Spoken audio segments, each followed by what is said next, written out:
it barely picked up the pop because they're twist-offs. It's Yingling. We had to get bottles. We couldn't find the cans. Do they even make Yingling cans? Mm-hmm. Are they harder to find? They don't sell them at the gas station, that's for sure. Yeah, maybe if we went to like a Walmart. We didn't look very hard. You need to go to like a Kroger. They're like a tan color. Yeah, it's kind of like... I wouldn't say it's exactly that. It's definitely darker than that. It's probably like that color. Maybe a little less, but yeah, it's definitely like darker, kind of like a goldish color looking. All right. That's all right. Yeah. We may do it. We may do. Do you not get Yingling? And not in Kentucky. Not in Kentucky. It's not there yet. Sad. I know. It's depressing. It's in Ohio, Indiana, Tennessee. It's all around us. They're just teasing South us Carolina. on the borders. South Carolina. You gotta just meet in the middle. Yeah, I remember when I was driving to move to Ohio, everyone was like texting me about pictures they saw like Yingling. Like Jared Courts actually was one of them. Like texted me like Yingling trucks, like when they were on the interstates or just traveling wherever they were. And I was like, guys, I've had this like for years in college. Like, I'm used to it. Like, but they were excited. I get it. You know, it's like because you went to college in North Carolina, right? At App State. So, and this is what we drank either really terrible stuff, or because we're cheap, or we would buy this, and we just Yingling was like our standard, I would say. Well, today's is one that Evan and I have been looking forward to doing since we had the idea, because our guest today, Jared Thomas, no pressure, has been I thrive in pressure, guys. So I'm not gonna lie. I'm amazing. When we were talking about the idea of our brainchild of this podcast, we were kind of just like, who can we sit down with? And Jared's was somebody that popped into our head instantly because of how connected he is within the activity, what he did when he marched, and he's just Cobra. Purple Cobra. And you're just like one of our favorite people to talk to. Yeah, he's just a very interesting for many person. reasons. Honored. Just a very interesting person to talk to. Awesome.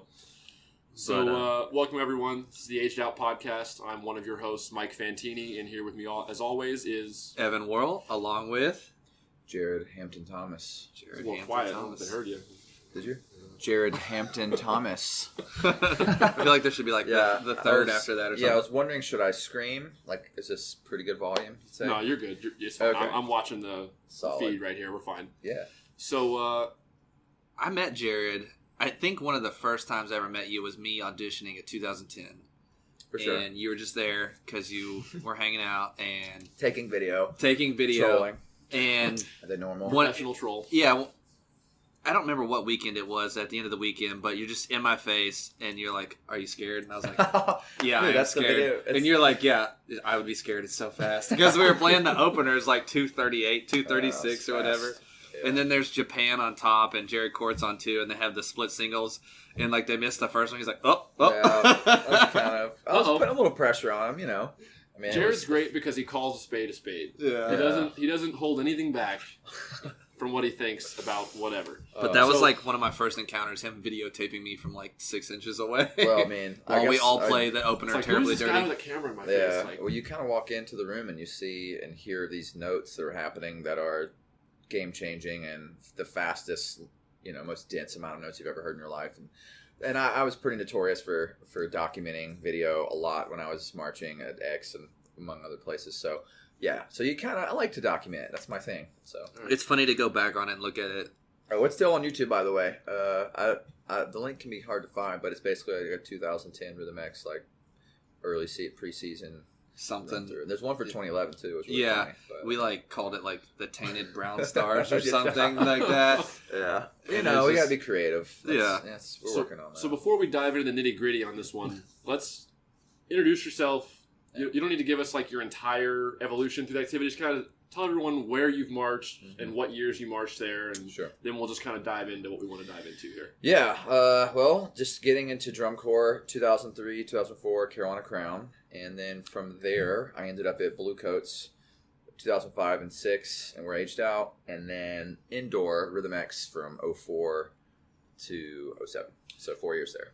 I always forget that you marched Crown for 2 years. I love that cream team. I was on I'm still on the Carolina Crown like alumni page where I see videos, which was awkward last summer. I mean, it's not like I watch them, but I just kind of get notifications a lot, and it's really funny. I still get emails from Mo, and I'm just like, guys, this is like it's been like there's like 14 years ago. Yeah. There's like the CMFC Snares of All Time page. I'm still on that one. Yeah, dude, they're doing great. I'm in that group. Are you? Yeah. How are you in that group? I don't know. Some dude added me. Wow. But like, there's people posting videos like from camp this year. It's like, don't spread them around. I'm like, Well, I'm gonna spread these. I around. mean, you realize that if Josh Brickey is in that group, he is a literal caption head of a competing drum corps. I mean, I was last year and I saw it. So, but no, I don't care. It's cool to kind of see what those guys are up to. But yeah, I think the guy, I forget who even added me, but it was right around when the podcast first came out. I didn't know you were in there. That's funny. And yeah, it was right around when the nice. podcast first came out, and I think they just assumed that it was the Kentucky DCI show. We went and hung out with Travis and Dan and those guys, and I think it was somebody that was marching that summer that added me. Maybe. And he might have just assumed that I was a Crown alum from being around, knowing all those guys. Who isn't, you know? Yeah, for real. Was that when Rennick was there? Rennick actually, he came to a couple of camps. He wrote the book in 2003, 2004, and the 2003 was the actual first year that Jeff Queen took over as captain. Did Josh march Crown too? Josh was in Crown of 4. Yeah, it's crazy. Well, Josh, you know, I mean, I guess we'll get there, and that's part of the story. But yeah, Jeff was the caption head. He did my individual auditions, which was absolutely, you know, awesome but terrifying. And then Paul, as I said, wrote the book in 03 and 04, and then he would occasionally come in on tour, kind of do some some consulting work, and then because Phantom was his main gig. Phantom was his thing, obviously with his switch over, and obviously in 03 they were not terrible. So yeah, they did okay. They were not bad. Yeah, very impressive. Speaking of not terrible Phantom lines, there's been some really good Phantom lines that have all been a lot better than. We'll get to that in a minute. Yeah, we'll get to that. I don't know. Yeah. So for debate, yeah, of course. All right, so there's a little bit of background. So let's just, you want to talk about WGI first or DCI first? What do you guys want to do? I think DCI would be probably the best for me in my story and how, like I said, all, tying it to the beginning. I essentially was in high school drumline like most people. I didn't get into snare drumming until I was in, 10th grade, actually. So I was a baritone player for 4 years, believe it or not. Yeah, like my band director, I basically didn't know what I wanted to do, so I went into band and was in 6th grade and was like, I want to do trumpet because my friends were doing trumpet, the standard. And then the band director, he just realized how bad I was, and I probably wasn't trying as much as I should have. I couldn't hit high notes, so basically he was like, we're going to put you on baritone, and I'm like, whatever. So I did that for 3 years, and obviously in the middle school time frame, and then I did marching band for the first time on baritone, and that's when I really just thought it wasn't for me. And the whole time I'm trying to switch to percussion, and I was denied so many times. He's like, we already have a million percussionists. The answer is no. So finally my freshman year after marching band was over, I basically tried to audition in the winter line on bass drum, and I made it. And then I think we had a season. Nice. It's kind of weird. You think you had a season? Yeah, we folded a bunch of times. It was a disaster. So that kind of got me into the drumline finally, and then I was obviously hooked on snare drum from the beginning. So I'd kind of been practicing a little bit with no knowledge, and then essentially my best friend became YouTube, and then I just started going to drum corps shows and recording snare lines, specifically Crown, because that was close to where I'm from in North Carolina, relatively. And then I would go to Winston-Salem, the Greensboro or Charlotte shows, Night Beat, stuff like that. And I would just record the snare line specifically. They used to have epic long sectionals back then. I swear I have an hour and a half snare section. Yeah, people would in the lot. People would go and just drum before shows forever, and then they'd go and drum after shows. They'd be like, "We're gonna go get our drums off the trailer and drum until we leave." And not anymore. Yeah, not anymore. It's getting soft. The game has changed. It's getting soft. But no, and I think that was what made me. I went home, watched the videos, played to it. Just tried to craft what I was trying to think was the way they played to video and just sound. And then going towards my senior year, I went for I think it's an independent A group or something that was kind of near my parents' house, maybe 20, 30 minutes out. And that's where I met my first drum corps people who marched drum corps, specifically Glassman 102 snare line. Ooh, good years. So I came across these two dudes, Terry Huss, shout out, awesome. He's kind of the first guy that gave me a couple of lessons, and that was around the time period that I was auditioning for Crown. So this is 2002 winter going into 2003 summer. And he coached me, mental coach, whatever you want to say, some private lessons. And then Mikey Thomas was also, who became a Cobra in 2004, who kind of ripped out or whatever. But he also gave me a lot of lessons. And those are the two guys that basically gave me kind of the roadmap to the audition process and how to improve. And they were also just really good. I mean, and around that time I went to DCI for the first time. I guess that was 2001 was my technical first DCI finals, and I just sat in the lot and watched Glassman 01, and I didn't even know what the heck was going on. And then Blue Devil's truck pulls in, and I'm like, see ya. And then I just go over there and wait for 2 hours while they unload like an idiot. And then finally I get to see them, and it's like those people crazy. that are like in the lot, and when a group gets to the lot, they're gonna just stretch and tune drums, but they're like, I gotta get my spot. I didn't know that. I gotta watch them. Nobody spot. Does it first. You figure it out. The Bluecoats make me laugh the most with that because they get there and chill for like 20 minutes while the staff is like tuning drums a little bit, and they're just like having their little pre-warm-up huddles and stuff. And this year they're like over there taking pictures and shit. As soon as they show up, in between exercises, as soon as they roll up, like 30 minutes from doing anything still, there's like 30 kids just like selfies. Yeah, man. You got to sign those autographs, dude. Just get that swagger going. Like, go watch the cadets throw down over there. The cadets were throwing down like 30 feet away, and you just wanted to sit there and watch them stretch. But there's always like an eye-opening experience when like you first like see someone who like shows you how to play the right way. Like, oh, I was not doing this correctly. Yeah, like, I don't even think I knew how good Glassman was. I didn't at the time. I was so inexperienced. I didn't know how good they were. Like, other than the typical like, I'm in awe of how clean this looks, and like obviously it's good or better than what I'm used to in high school. And then the Blue Devils came in, and it was like, I need to go see Blue Devils because I was obviously obsessed with them. And like I remember the first thing I ever saw on VHS in my band room was like 2,000 cadets and 2,000 Cavaliers. That's what it was. And I was like, what is that? And I saw the cadets drum feature that year in 2000, and I was like, I want to do that. What is this activity? I didn't know what it's funny you say that because the 2000 cadets feature is what made me want to be a cadet for like 5 years. Well, I never wanted to be a cadet, but I don't think I did. But I was taught. I always wanted to be a Blue Devil. Maybe I did. Away Day Blue, 01. Away Day Blue, yeah. Great like show. Yeah, it's just like that Blue Devils aura. I think everyone can kind of obviously relate to in some way, I guess. And that's what made me go watch them in the lot or wait around for an hour and a half. They used to like warm up in sunglasses, like. Oh yeah, dude. They didn't care. They had their thing going, and yeah, I mean, I guess they all still have long hair and sunglasses. They still kind of do. Like they did the incense thing or whatever. Yeah. And all well, that's actually funny because Roger was actually the snare tech there in 01. So I remember like this long haired guy there, and then this snare line who was super Californian and had like different slang or whatever. The vibe. Yeah, and I really liked it. They were impressive in their own way, and like and then after that, that's when I kind of started drumming obviously a lot more, and then everything just kind of started leading towards that drum line that I tried out for in high school. That was the independent group. And that's when I met, like I said, Mikey and Terry and like all these guys who were just like, whoa, you guys have done it. Like you've done some of the best snare lines that I look back on now and go, man, 01 and 2 Glassman was now like so good. So, and then the group folded, of course. They went to WGI finals. Anyways, they made this like little trip out of it. So this must have been for this would have been 2003 WGI. So I go to WGI finals and I see Rhythm X for the first time, and they're just like so goofy. They got like these little 13-inch pearl snares on stands, and like they're like a lot of them are Glassman. There was noticeably, I think 4 of them or so that were in that 02 Glassman line. It was like Andrew and stuff. Yeah, it was Andrew, TJ. Who else was it? Ryan. And I think Tim Keebler, or some guy named Tim, really tall. Yeah, so, and then Josh Brickey, I'd recognize him from something. I don't remember. And like, it was just like, I could just tell there's a lot of snare talent there, and they were just funny. They were hilarious in a lot. And I was like, I'm really drawn to this group in a way. You kind of feel that, but they're in Ohio and I'm in North Carolina, so I didn't really think much of it. And then I saw RCC and a couple of other groups, Mystique, because one of my friends I had met at Crown eventually, had marched Mystique. So I was kind of just trying to drink in like what WGI was, because I didn't really understand it, because my group essentially folded, and like, you see that top level stuff and you're like, wow, this is cool. And then essentially I made Crown. So moving forward from that, after WGI was over, I was just in the process of making Crown. And then from there, that's kind of what kicked off the start of the career into drum corps. So once you left Crown, or decided to leave Crown, like why'd you settle on Bluecoats? Like what made you?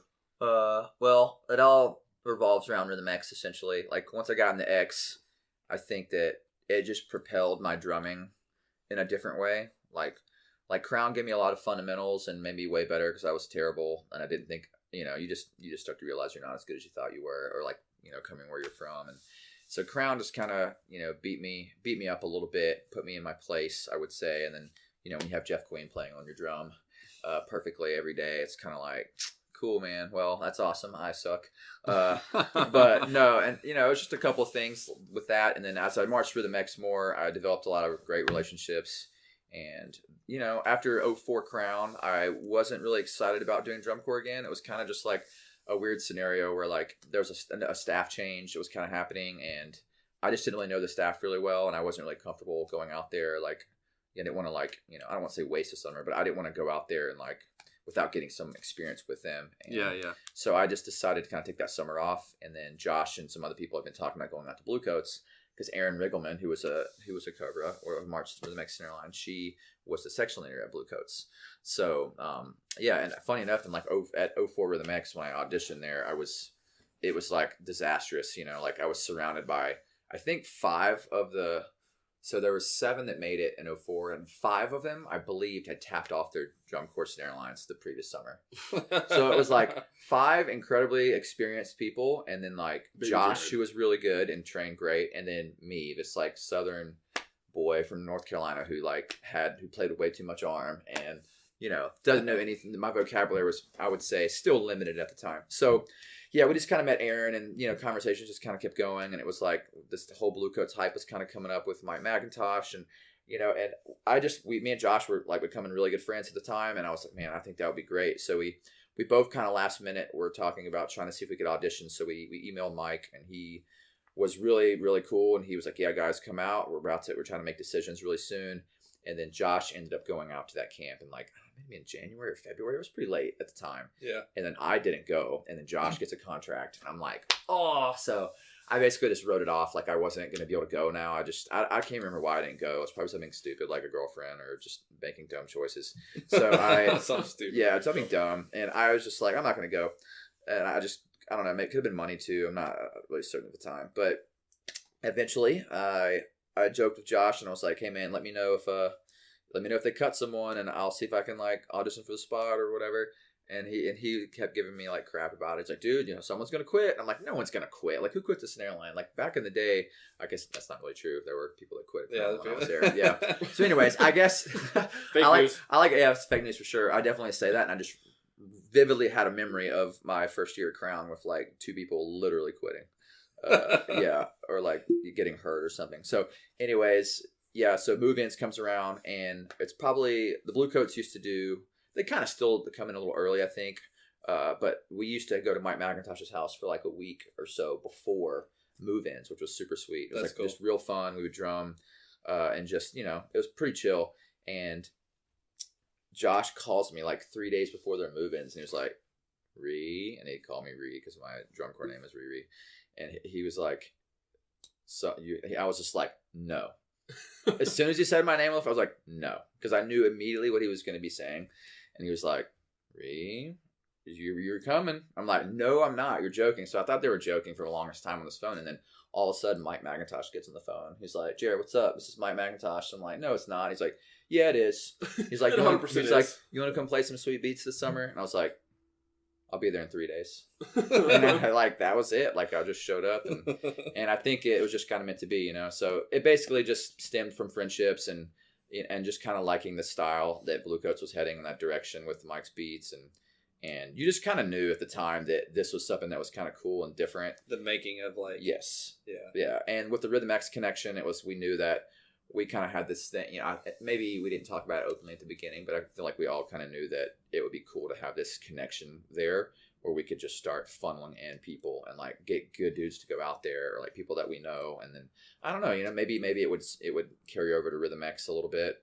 And it definitely did. I mean, it became like what Blue Devils were to RCC. Yes, which obviously you guys know really well. Like you see that connection. Like even 03 RCC, they had like all the 7 snares were the guys from like Blue Devils 2003. Yeah. Like there were more in Blue Devils, but I think all those 7 guys, if I'm not mistaken, were just in Blue Devils together that summer, or going into that summer, which they won a world championship. Like it's just insane.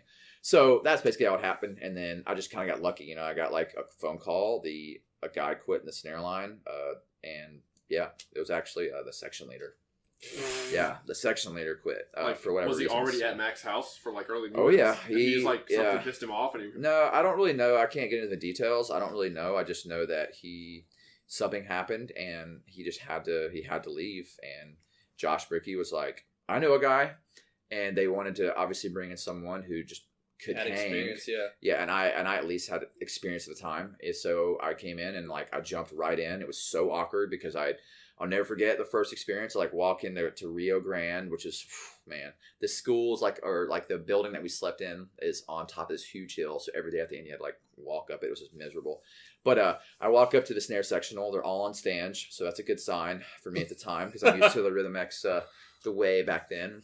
So they're on stands, and Tim Maynard was the snare tech. So, cadet, awesome dude. And yeah, it was 8 people. And I was like, so where do I go? I just kind of assumed I would go on the end. Like they would just close the whole, but they had moved Eric Shriver to center, and they put me in the center 3 of 9. So I like excuse myself in between like two people who are like, who've been there for like, Justin Lewis was one of them, and he had been there probably since the camps, and then Eric Shriver. So I was between Eric Shriver and Justin Lewis, and then wait, like that Justin Lewis? The Justin Lewis. He started in 05? Yes. Yeah, he was super young.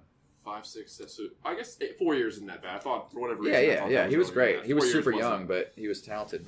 And then outside of Justin was Josh. So Josh was on my side, and then it was just funny because it was like awkward, kind of like, hey guys, I'll get on the end and just kind of hang on and try to figure out because exercises were so long, awesome, but just kind of like a lot to take in. So I was just like, it was kind of embarrassing at first because just the struggling of like breaking and like just trying to memorize all the exercises was kind of tough initially, just with all that amount of the volume of stuff I had to learn. Mm-hmm. So, but then after like a week, it was fine. So. That's pretty sweet. So that's kind of how I got there. And unique story. Yeah. So then you aged out. Yes. Then I aged out there, and I had the best time of my life there, man. Bluecoats. Like, I loved Crown also. Like, the administration at Crown was great, and they were growing up. Like, Matt Harloff just got there, So I didn't really have a bad time there. It was just those other reasons I stated earlier. And yeah. Bluecoats, I could say I definitely was more mature there as a person. So I just had way more relationships there. I went out of my way to work harder at, like, being social and outside of the drum line. And just meeting a lot of people, and it felt more like a family, and to me, and that part of that was myself. That was the biggest difference between my year at Blue Stars and then versus Bluecoats. Like my 2010 at Stars, I literally hung out with no one but the drum line. Trying to fight to survive. Like I knew the front ensemble, obviously. That if you weren't a percussionist, like I probably never even hardly talked to you all summer or acknowledge your existence. Yes, exactly. Like, but it wasn't necessarily because I'm an antisocial person. It was I was dying every day. Like I was. Your first summer is a kick in the butt, man. Like struggle bus. For sure. I was trying not to die, and I was not thinking about being social. I was like, I just need to get through this block. All right, cool. Yeah, I don't know how it was for you guys your first year. Like, I mean, when you're taught by, I guess it's just really the staff. It depends on your staff, obviously, and the way that their philosophies or training methods are. But, I mean, I remember back in the day, like, we had Alan Joannis, who was an old school cadet guy. I'm pretty sure he was in 93 cadets. Alan the guy that taught me to drum in high school was a 93 cadets. Well, yeah, and Eric Ward. No, 94. Sorry, 94. Eric Ward was a 93 cadets, too. He taught us Rhythm X actually early when I was there. But, yeah, this guy, Alan Joannis, was a savage, but, like, in the best ways, Like, and I'll never forget that audition, my first one. He was like, dude, we like you a lot. We like you a lot. He's got his Palm Pilot out. He's like making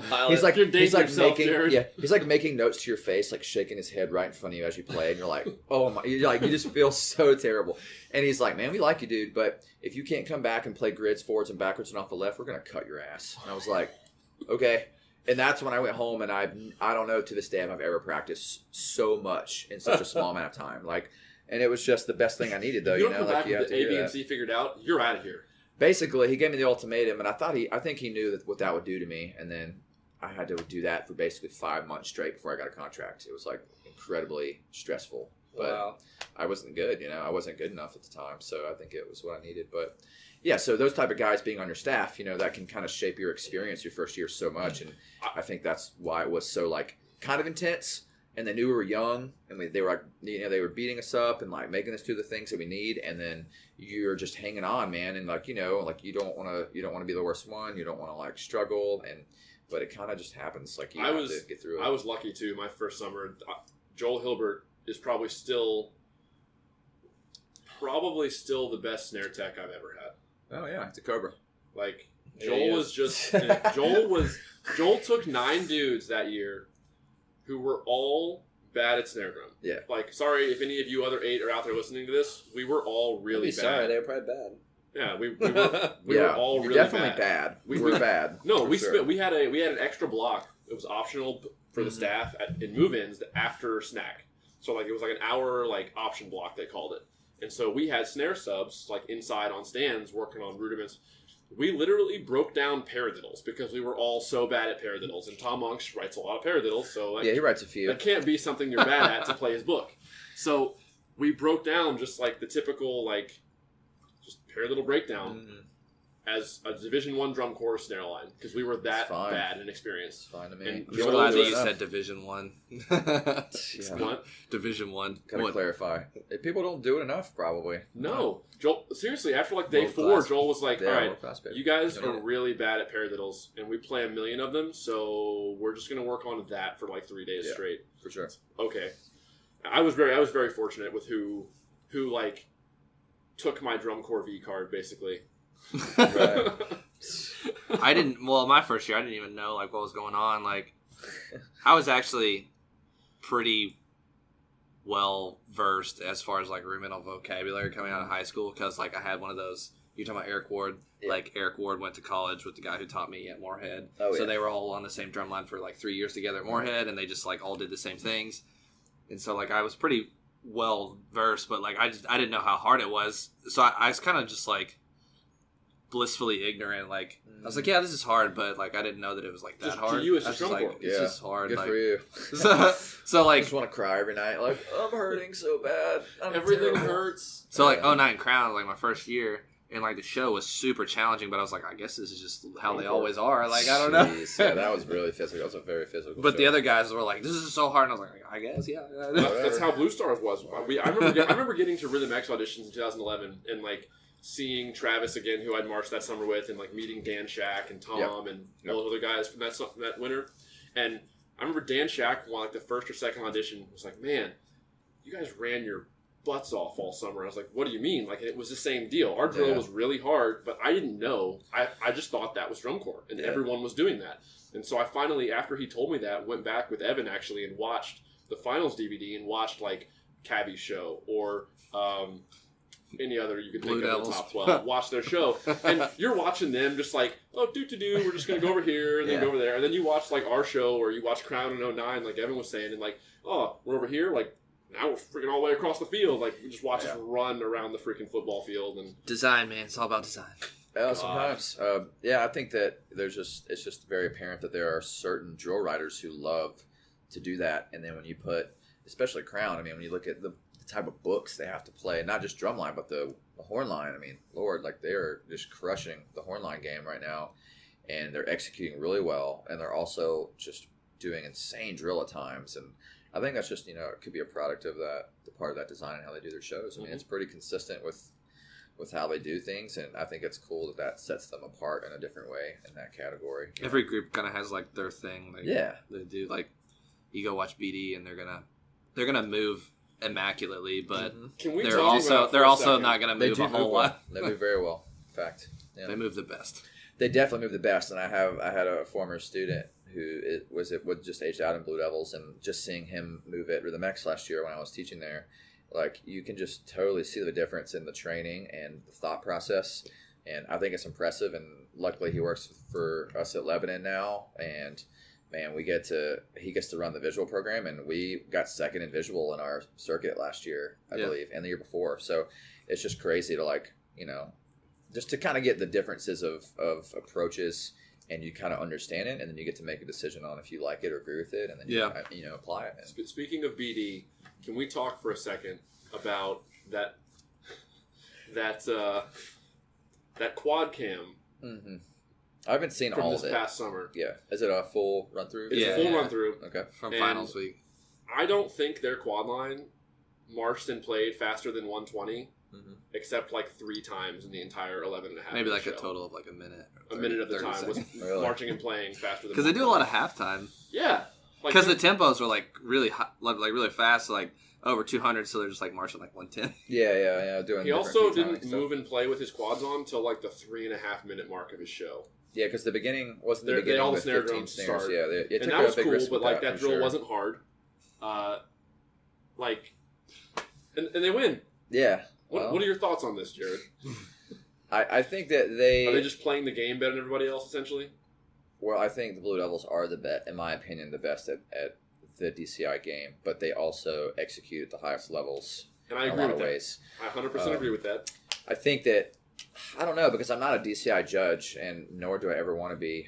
I don't know. Maybe that's not true. I don't ever foresee myself actually wanting to be a judge. I do think judging could improve, obviously, like a lot of things could. But I think the Blue Devils, when you just watch them and listen to them, that is just step one. It's just that the box is checked off. It's like, this sounds incredible, and they look incredible. And when you look incredible, I think that just does something different for the judges, which it should in a way. And I think when they do their shows the way they do and the way they design, that they can, quote unquote, I guess, get away doing things that maybe other groups can't. But they built that up over many years, though. And I don't bring up that video to like poo-poo on them, like you guys didn't do what everybody else did. Sure. I bring that up more of in the sense of they found a way to package their whole product to be still rewarded immensely for executing that. And you forget, the judges or fans forget, they're so enthralled in the execution they're putting on the field and the level they're achieving at and the design product at that level, that you kind of either don't notice they're not running around like everybody else is, or you end up not caring. Yeah. When I watched, I only got to really see their show, I think, once. It may have been from the side on DCI Finals, because one of my students was aging out there, so I really wanted to see his last show. And then when they won, I got to watch Encore in a really good seat, like on the 50, and I was like, this is just insane. And, knowing what I know, at least knowing what I know now about the activity, and also being in numerous critiques this summer myself with Crossman, or last summer, I kind of know what it's like to kind of battle in there a little bit and just kind of have a different perspective now a little bit from judging and the critiques and kind of what they're trying to see. And to your point, it is kind of a weird scenario, because when you're in a lower tier core at times, it's like you're asked to do more, or you're asked to do all these things. You never get the benefit of the doubt. Right. And you probably shouldn't yet, but I think if you execute... I don't think BD should get the benefit of the doubt. I think if it's executed well, anyone should. Yeah, you should get credit. Like, you should get credit. Is Group A getting credit for something, a skill level that Group B is not also getting credit for? Yeah, and if BD is winning effect, like general effect or something, then that means like their show is being perceived as the best show in DCI, essentially. And then you start getting into the nitty gritty, like, well, how are they moving? Okay, the best, obviously, or at least last year. And there's almost always 2014. There was one year it was just like unreal. Absurd. They had like 20s on the field or something, and I was just like, man. And it's so, I don't know, good for them. But it's just one of those things where you're right. Like you have to understand when you're a certain type of core or where you're at. Your goal is to just do what you can do really well and set your kids up for the most success possible, while trying to kind of set yourselves apart in a way, whether that's musically, like at Crossing with Andrew and his packages, just trying to establish your own style, because you don't really want to be the same as anyone else, obviously, but you want to get credit because you feel like you're giving your kids a lot of responsibilities. So I've never had to battle as much in critiques as I had last summer, because I did a little bit more time on the road this past summer that I did.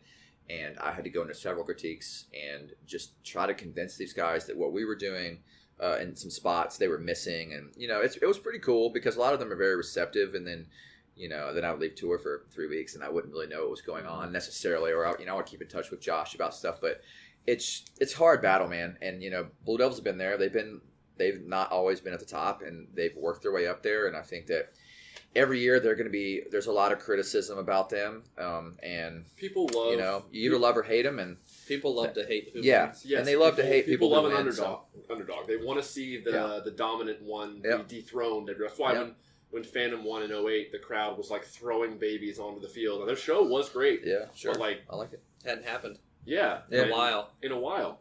And yeah. And that's why like a bunch of people wanted Bluecoats to win last year too, or 2016, because they'd never done it. Like, something people just like a good storyline. They like a good narrative. Speaking of like Bluecoats and stuff, and like you were at Crossman, so like you were just talking about battling for Crossman. Like you guys were what, 11th? Let's 10th? see, 10th or 11th. Somewhere. Yeah, we were 10th, I believe, the year before. So you obviously had experience. Then, we dropped a place last year, I believe. It's crazy. If I'm not mistaken. Obviously worked with Crossman, and then you also worked with Bluecoats before. Did you do much critique stuff with Bluecoats, or was that not your thing? The Bluecoats thing was very random. I basically had taken a hiatus. Yeah, it was super strange because I'm obviously a snare drummer primarily. That's all I focused on for so long. And my good friend, Ryan Lamb, who is awesome, he's kind of really changed and shaped the bass world, in my opinion, in DCI, or he did for a very long time. And obviously the Bluebees kind of has been a thing for a long time, essentially. But yeah, so randomly, I basically just got out of the activity after 2006. I aged out in 2006 and then 2007 indoor. And I didn't really teach anything. Like I was basically in school getting my photography degree. And one time in 2012, I had moved to Ohio at this point already. So I was teaching some high school stuff with Centerville and some other groups. And, Ryan Lamb was like, hey man, do you want to work at Bluecoats? And I was like, what? I was kind of like, I remember I was at a Starbucks with Courtney and I was like, what do you mean? Like, what job? And he's like, well, we kind of lost one of our bass guys and I was just curious if you had any interest. And I was like, yeah. So I said yes. And then I got off the phone and I was like, oh crap. Like, I just kind of I don't know, when you teach high school for so long, it's just, you kind of wonder how you're going to do at the drum corps level. You kind of wonder the learning curve is going to be like, and I just didn't know. So when I went there, I just got asked to basically teach one of the best bass sections in DCI every year, and with one of the biggest guys that I respect the most in that community at the time. And we had marched X together, so we obviously were friends, but man, I just felt a lot of pressure. And that was my only job there. I essentially, I would give some comments here or there, and there's been some times where I've done some snare sectionals when staff was low on tour. But yeah, so I mainly stuck with the bass drums, and then maybe occasionally from time to time I'd teach some snares and maybe throw out some battery comments like something like, hey guys, can we stop messing around? Or we need to take this seriously right now, or something. So yeah, it started very, very small, and then I think I did sit on maybe on some critiques. But I don't would say didn't lead anything. I was probably just listening and trying to learn if I ever did. And maybe there'd be some nights where the drum staff would go together for sure. And then, the first year if Mike Jackson was on, he would do that. And then Roger after that. So no, I rarely ever, if ever, said anything in those. I just imagine a critique going in for a group like the Bluecoats. You would feel maybe you have more leverage or something. Well, I guess it depends, I remember there being times where the fight for drum titles could be so intense at times over the years, because I was there through 2015. So yeah, 4 years there. And each year, as we had some really great lines and some lines that were pretty good, and then there's obviously their competitors that were doing well, you kind of have to, it kind of felt similar in a way at Crossland sometimes, where you had to go in there and really battle, to try to battle to make sure they were crediting certain things. And when you have a Tom Rarick book, which I personally really love his style of writing, and it's very unique, and I feel like you can sing his books as songs almost with no music to them. I think they're very musical, and you got to go in there and you got to pitch to make sure they're getting certain things, and they're front to back. And Jeff Prosper is always one of those guys who he can almost just hear everything front to back and just weird stuff on the field, and it was awesome. But then some judges are they don't know. So as soon as you educate them and tell them that, then the next show you maybe beat a group. And some of that could also be because we just played better, obviously. So playing clean, number one. Never hurts. Playing clean. Step one. Yeah, is, playing clean. Yeah. So yeah, it just kind of depends. It's like any other judge tape you get now if you're teaching a high school group. If it's dirty, we're just well, I just go to the kids and guys, we're play not. Better.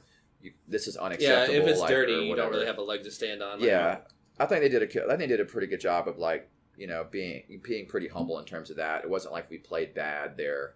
It was well, it's the judge. It's just guys, let's just play this book clean and we're gonna do well. I think it was 2014. There was one year at Allentown they crushed it and got first, and then people thought they were gonna win drums. I forgot what year it was, and you just never know guarantees. It's whoever shows up and plays great and is consistent, and they deserve it, and then they win. It's fine. Yep. That's the way it should be. That's exactly the way it should be, for sure. I may have asked you this question in the past, but I'll just say it again here. I don't remember your answer. But no, I really don't. Okay. Evan and I, when we went to DCI finals this year, the first thing I said to him after seeing the first few groups we watched in the lot, I felt like the overall level of achievement from most groups was not as high as it usually is from a clarity standpoint. Who did you like or see, or who did you think about? I thought the cadets were really good. Well, let's run down. Who was So the first group group we saw Scouts. was Scouts. Mm-hmm. I thought they were pretty dirty. Pretty bad. Okay. The next group we watched was Blue Stars next. I'm trying to go in reverse order. Blue Stars were around there. Blue Stars were great. There's still a lot. It was just a little. It was little stuff. I Yeah, felt yeah. like It was everyone little was stuff, giving up yeah. a ton of little stuff. Mm-hmm. Like there's stuff popping out like in the quad line and the snare line, just all over the We place. saw Crossman, which we loved.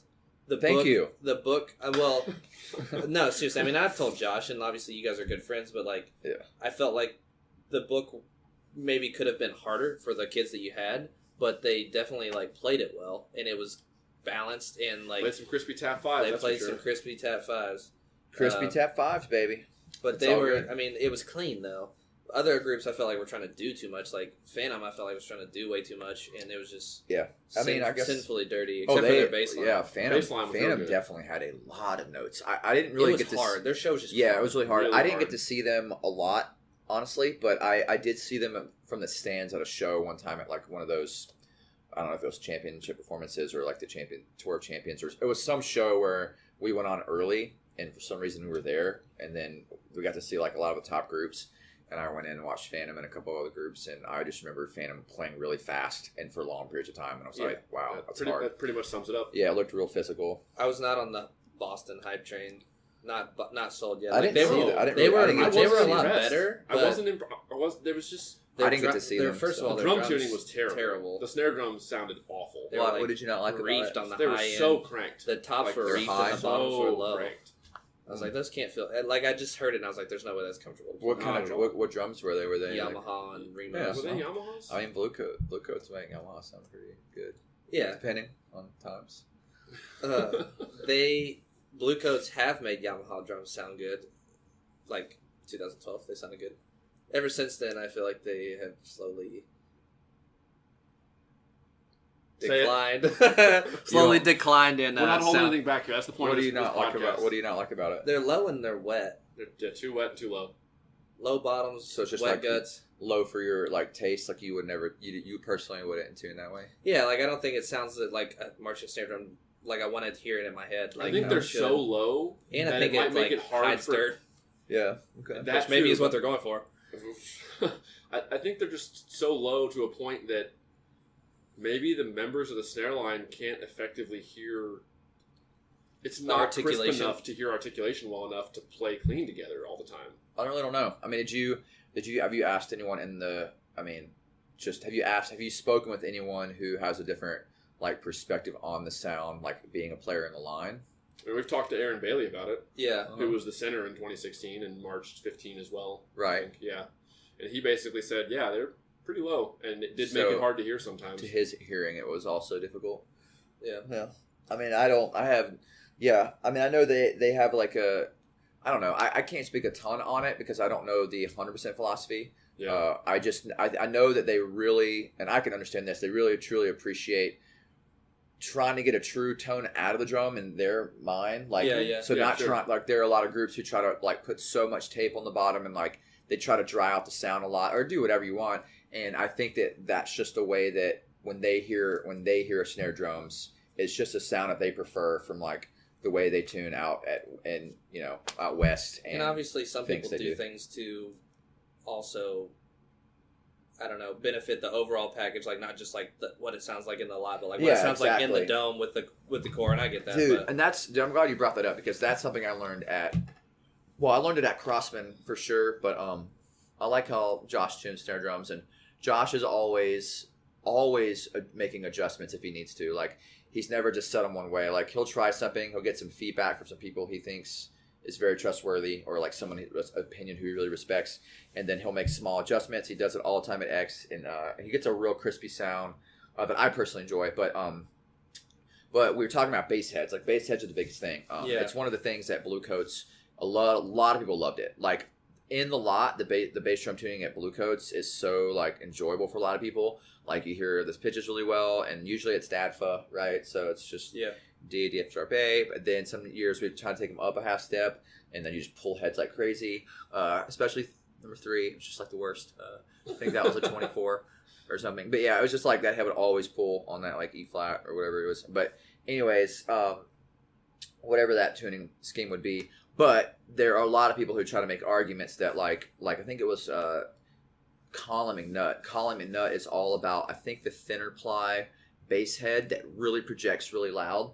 So in the stadiums, you really hear those drums. Yeah. And that some people over the seasons, like when I was not at Bluecoats anymore, like I would overhear conversations regarding like the tuning where people love it a lot, but they don't feel like sound projects in the stadiums. Yeah, yeah. And because with the Bluecoats tuning.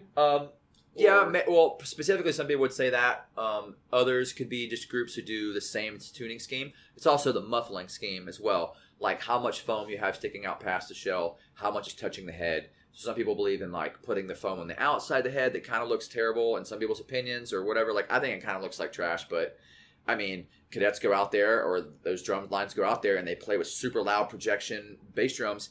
And the one thing that it always comes back to us as a staff when we're discussing these things is the judging community, what they think about it. Because at the end of the day, you can think whatever you want, but part of playing the game is making sure that like you're listening to the judging community a little bit and you're trying to ask yourself those questions like, well, does this have some type of merit that we should think about doing?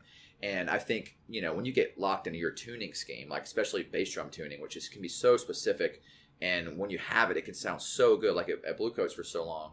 And it's like, man, that just sounds so good in the lot, and it sounds so good in the mix or whatever. And then it's hard to want to change that because of one person's opinion or one judge or a couple of judges. And that's one thing at Crossman this year. I think we finally switched bass heads to that thinner. I think it was, I don't know if it was a thinner head or just making sure the foam wasn't sticking so far out past the shell.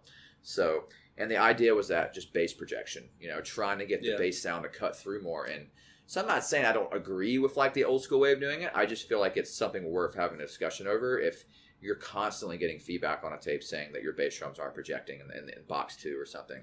I think it's something that a lot of people don't want to do, which is sacrifice the lot sound a little bit to try to get the good field sound, like try to get the ideal that's the thought field I sound. had about the Bluecoats snare drum tuning at this point. I was like, well, does the way they're doing it sound better in the dome venue or in certain venues what did you guys where think? it counts? I mean, what did you guys think last year at DCI finals? Because I thought that we were in Crossman and Cadets both had snare drums that sounded good outside and inside. And what does that sound to you? Like, what is that when you hear it? What about it makes you go, I think that sounds great? Like, what is it? I think it's a little bit higher. Right.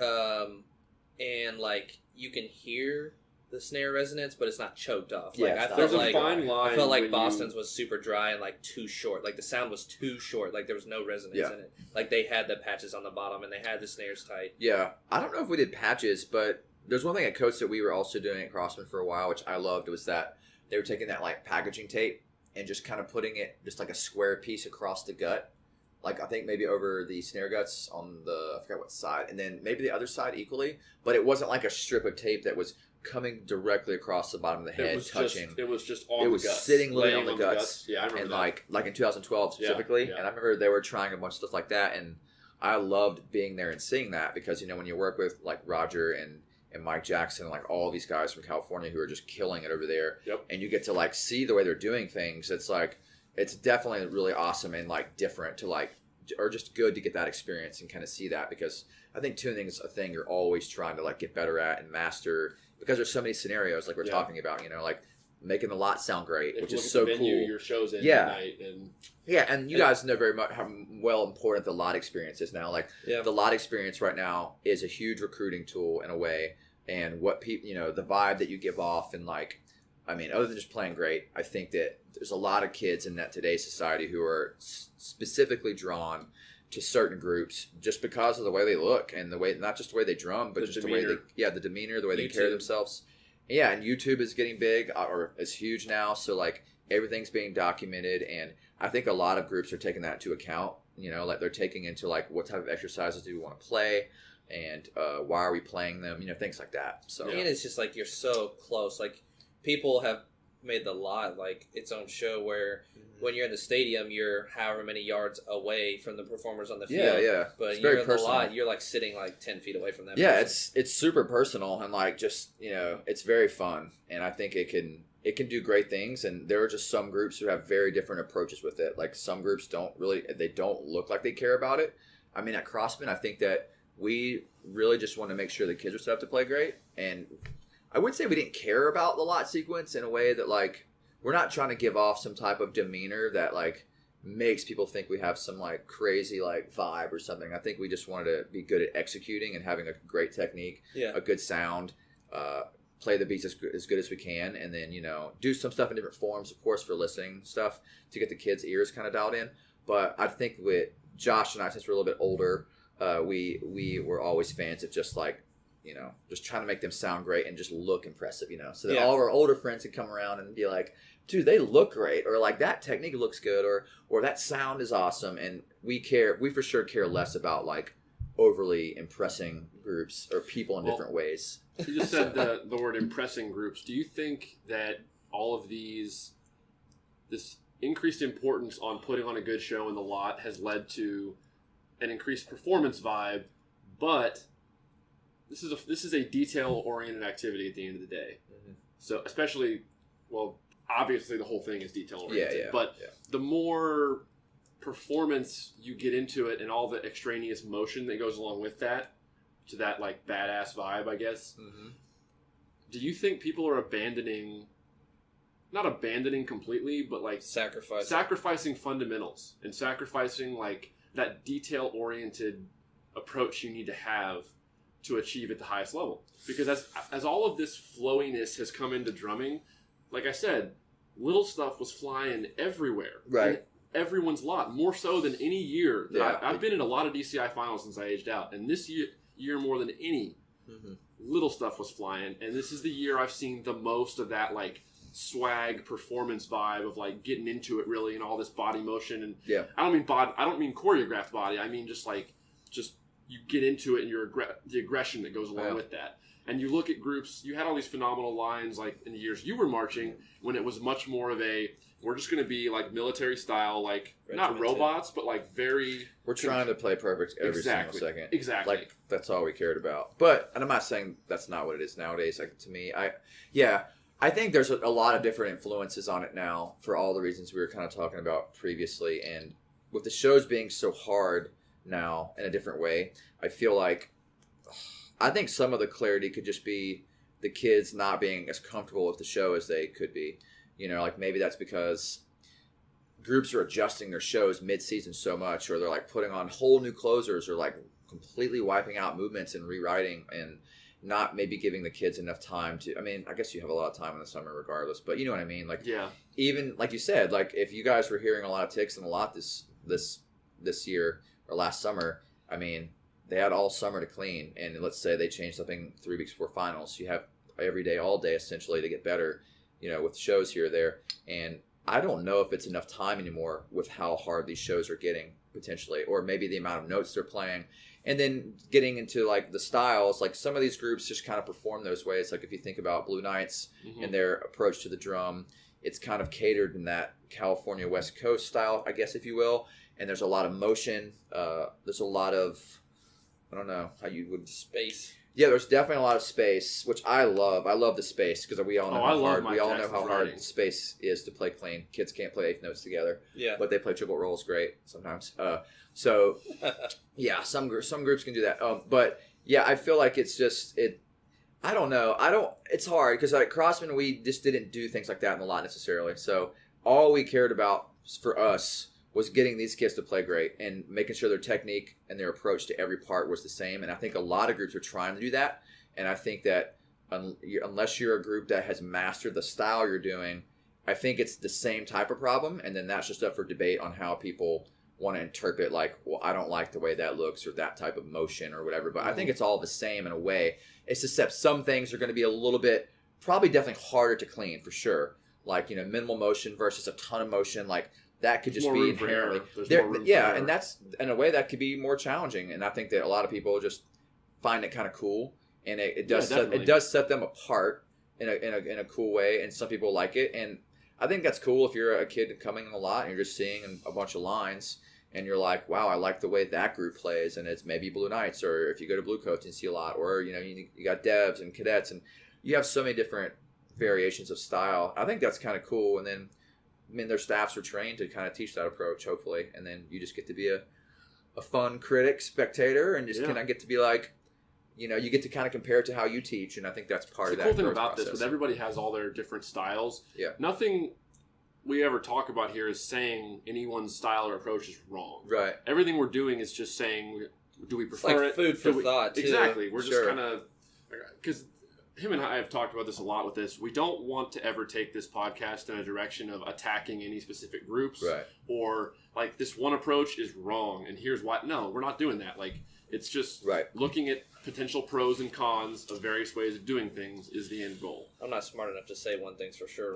Yeah, I don't know enough. Like, I guess if they all do it the same way and it's clean in the end, it doesn't really matter. I think it's just, I think that the cool and the interesting part about it to me is the perception on the judging community and how they view it. You know, like if Blue Knights comes out and plays perfect and they look the way they do, I kind of always wonder what that does to a judge when he sees that, who may not be comfortable or used to that style of drumming, and then they see see cadets come out and they're just ramming notes and they're playing triple F, just ramming and running, and it's like, so I think a lot of it comes down again to the clarity and the balance of what you're hearing to give you that instant like this is really good. And then when you start seeing how the musicality and like all the space for example with Mike's groups, Jackson, there's something impressive about that too. A lot of people that I've been around, and then there's some people that just hate it. It's just like there's always going to be people who love it or hate it, and I think it's really cool. And if they do it well, then I'm just like good for them. It may not be how I would teach it for my own reasons, but that's a lot of our teaching methods are because of how we were raised and how we were taught. Yeah, so sure. I feel like it's kind of unfair for me sometimes to think that I don't like that because it's different, and I just think it's different, and I just didn't accept it. And if they're dirty, I just think that they have the same struggles that we're probably having, except they're just magnified in a different way. So, and I guess competing against it the last 2 summers at Crossman, you're in a different like battle of groups that you're trying to compete against, and then when you're at Bluecoats, it's like you're fighting for a drum title essentially every year, hopefully. Yeah. So it's a different game, and I guess it's kind of cool having that perspective now, being in both of those groups. But I mean, at the end of the day, you just want to play great, and you're just trying to get your kids to make sure they're approaching each part correctly, and that's the biggest challenge, certainly. Are there politics in DCI judging? I don't know. I mean, I'm sure there is some type of. I mean, I don't know. I would say that it feels like there could be, but I think if you just nail it, I don't know. I feel like we can go into debates all day about certain groups and what we feel about who should win, who shouldn't. But like sometimes it's really clear that groups may have not a great show and they still win, or groups have a fantastic show and get second. I mean, Crown's had some pretty sweet shows the last couple of years. Really hard. They were like up there about to medal, and then they don't get first. And there's Crown fans who are like, "Are you kidding me?" Like, and then they, you just it's everywhere. It's hard, I guess, just because like what you hear should be like the factor. Like, it's good, it's not. But it's such a subjective activity, like you're saying. Like for the person who's speaking into the microphone, like what sort of things do they like? What sort of approaches do they not like? I do like space. I don't like space. I like the running. I don't like the running. I think it's too much. I don't like this composer. Why would you ever use this? It's like, I don't know. There's so many like levels that go into it beyond whether or not it's achieved at a high level. Yeah, like that's some judges like it, some don't. That's something I have to differentiate and remind myself of a bunch during the competitive seasons, whether it's indoor or outdoor. I can't view this competitive sport or activity, or whatever you want to call it, in the same light that I view watching a basketball game. Because some foul calls in a basketball game are subjective and can absolutely, especially against North Carolina Tar Heels all the time. Unreal. It can be they can get calls wrong. They can whatever. But in the end, it's not subjective who wins the game. Yeah, the best team wins. The team that puts the ball in the bucket more times in that game is going to win. So there's no like, well, this panel of 7 judges liked the Cadets tonight over Blue Devils, or this panel the next night liked BD over Crown. Like, there's none of that. So it's. Well, that's exactly why for me personally, I'm not saying I'm not competitive, because I certainly am, and we probably all are. We all are to an extent, just how we were like raised and how we did drum corps and everything. But when I teach now, especially high school level, and then even at Crossman specifically, I was very like, the only concern I ever have is to get the kids to play as great as possible and to make sure they have the best experience possible. Because at the end of the day, when you talk about these subjective ideas and the judging panel being the end all be all, like you just can't control exactly what they're going to say and do. Like you can only hope to encourage them to look for certain spots that you think your kids are not getting credit in and why, and say, hey, we're doing these things with this, this amount of environmental demands or this type of approach where dynamic spectrums are crazy. Like you can just pitch whatever you want. And at the end of the day, all you can control or all you can really be proud of is that your kids play great.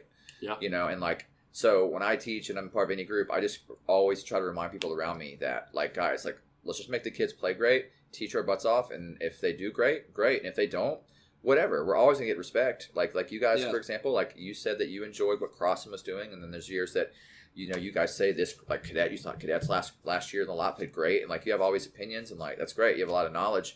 And I think that's what's cool is like hearing people who did the activity or who are in the activity still as teachers or whatever, just all go around behind the scenes talking about how great groups are and like giving you like some positive feedback and encouragement so that you can just be proud of like, well, this is the product we were asked to do and the kids did it great and they grow from that and you hope they just keep coming back. It's funny you say that because we were at Basie's, I think. Never heard of it. What is that? I don't know. It's the bar everyone goes to after DCI finals. Basie's. Yeah. Sounds fishy. I don't know what it is. Okay. I actually talked to the cadets base tech a little bit. Cool. Which one was that? I can't remember his name for the life of me. I don't know. I walked in late on that, but I remember you talking to him. I was talking was to it Henry? Could have been. Shorter guy. There's one guy named Henry that teaches there, yeah. He's one of them. I don't know who else. I don't know a lot these days. But either way. Yeah, I know one guy. I was like, dude, what's going on? You guys, I've been watching you guys all summer, and you're throwing down comparatively well as everybody else, but you're getting like 8th in drums. He goes, I don't know. He goes, it's all subjective. And, eventually we got the judges' tapes and like some of that, like kind of like they opened up things that they were. You hear stuff on the field, eventually, but and the judges that commented on things that they were like, this, that. I'm sort of like, okay, the point of the story though was to say, I told him, I was like, well, it's like you guys were phenomenal. I think you all are easily one of the best batteries in DCI this summer. And he goes, despite the judging community, that's what matters to us more, the street cred. Yeah. Like the people that have been there in the trenches before, understanding and knowing and saying, acknowledging what we pulled off and what we achieved. And were they perfect? No, I didn't think anyone was perfect this year. No one ever is. No one was perfect. Sure. Nobody ever is. Sure. But that is cool. Phantom's been close a few times.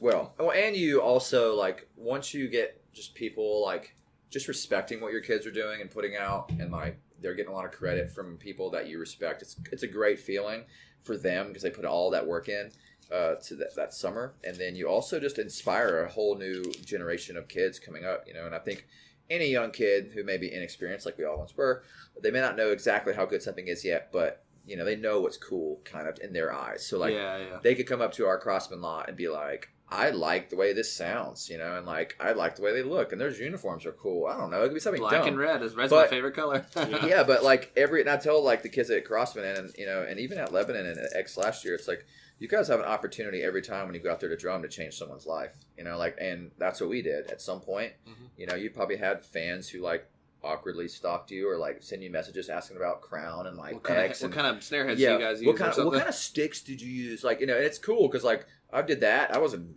geeking out over Devs guys when I was like 14 and like just trying to like get learn about who they were, where they came from. So I think it's a unique opportunity, and I think that's your wedding or something. Yeah, basically. Some guys play snare drum at wedding, this crazy stuff. But it's cool, like to get feedback from people who have put a lot of time in this activity themselves, and it's nice to know that sometimes your groups aren't just going to play great, and you hear a bad rep or a bad group, and you're like, or not bad group, but you just hear a couple of reps that are a little under par, and you're like, man, this is kind of rough or whatever. But it's kind of nice that you can go around and like show some of that appreciation because at the end of the day, this is a youth activity. These kids work their butts off, and a lot of times if they're not playing good, like I think that's more of a staff thing. I think it's staff's problems than kids because it's up to us to teach them.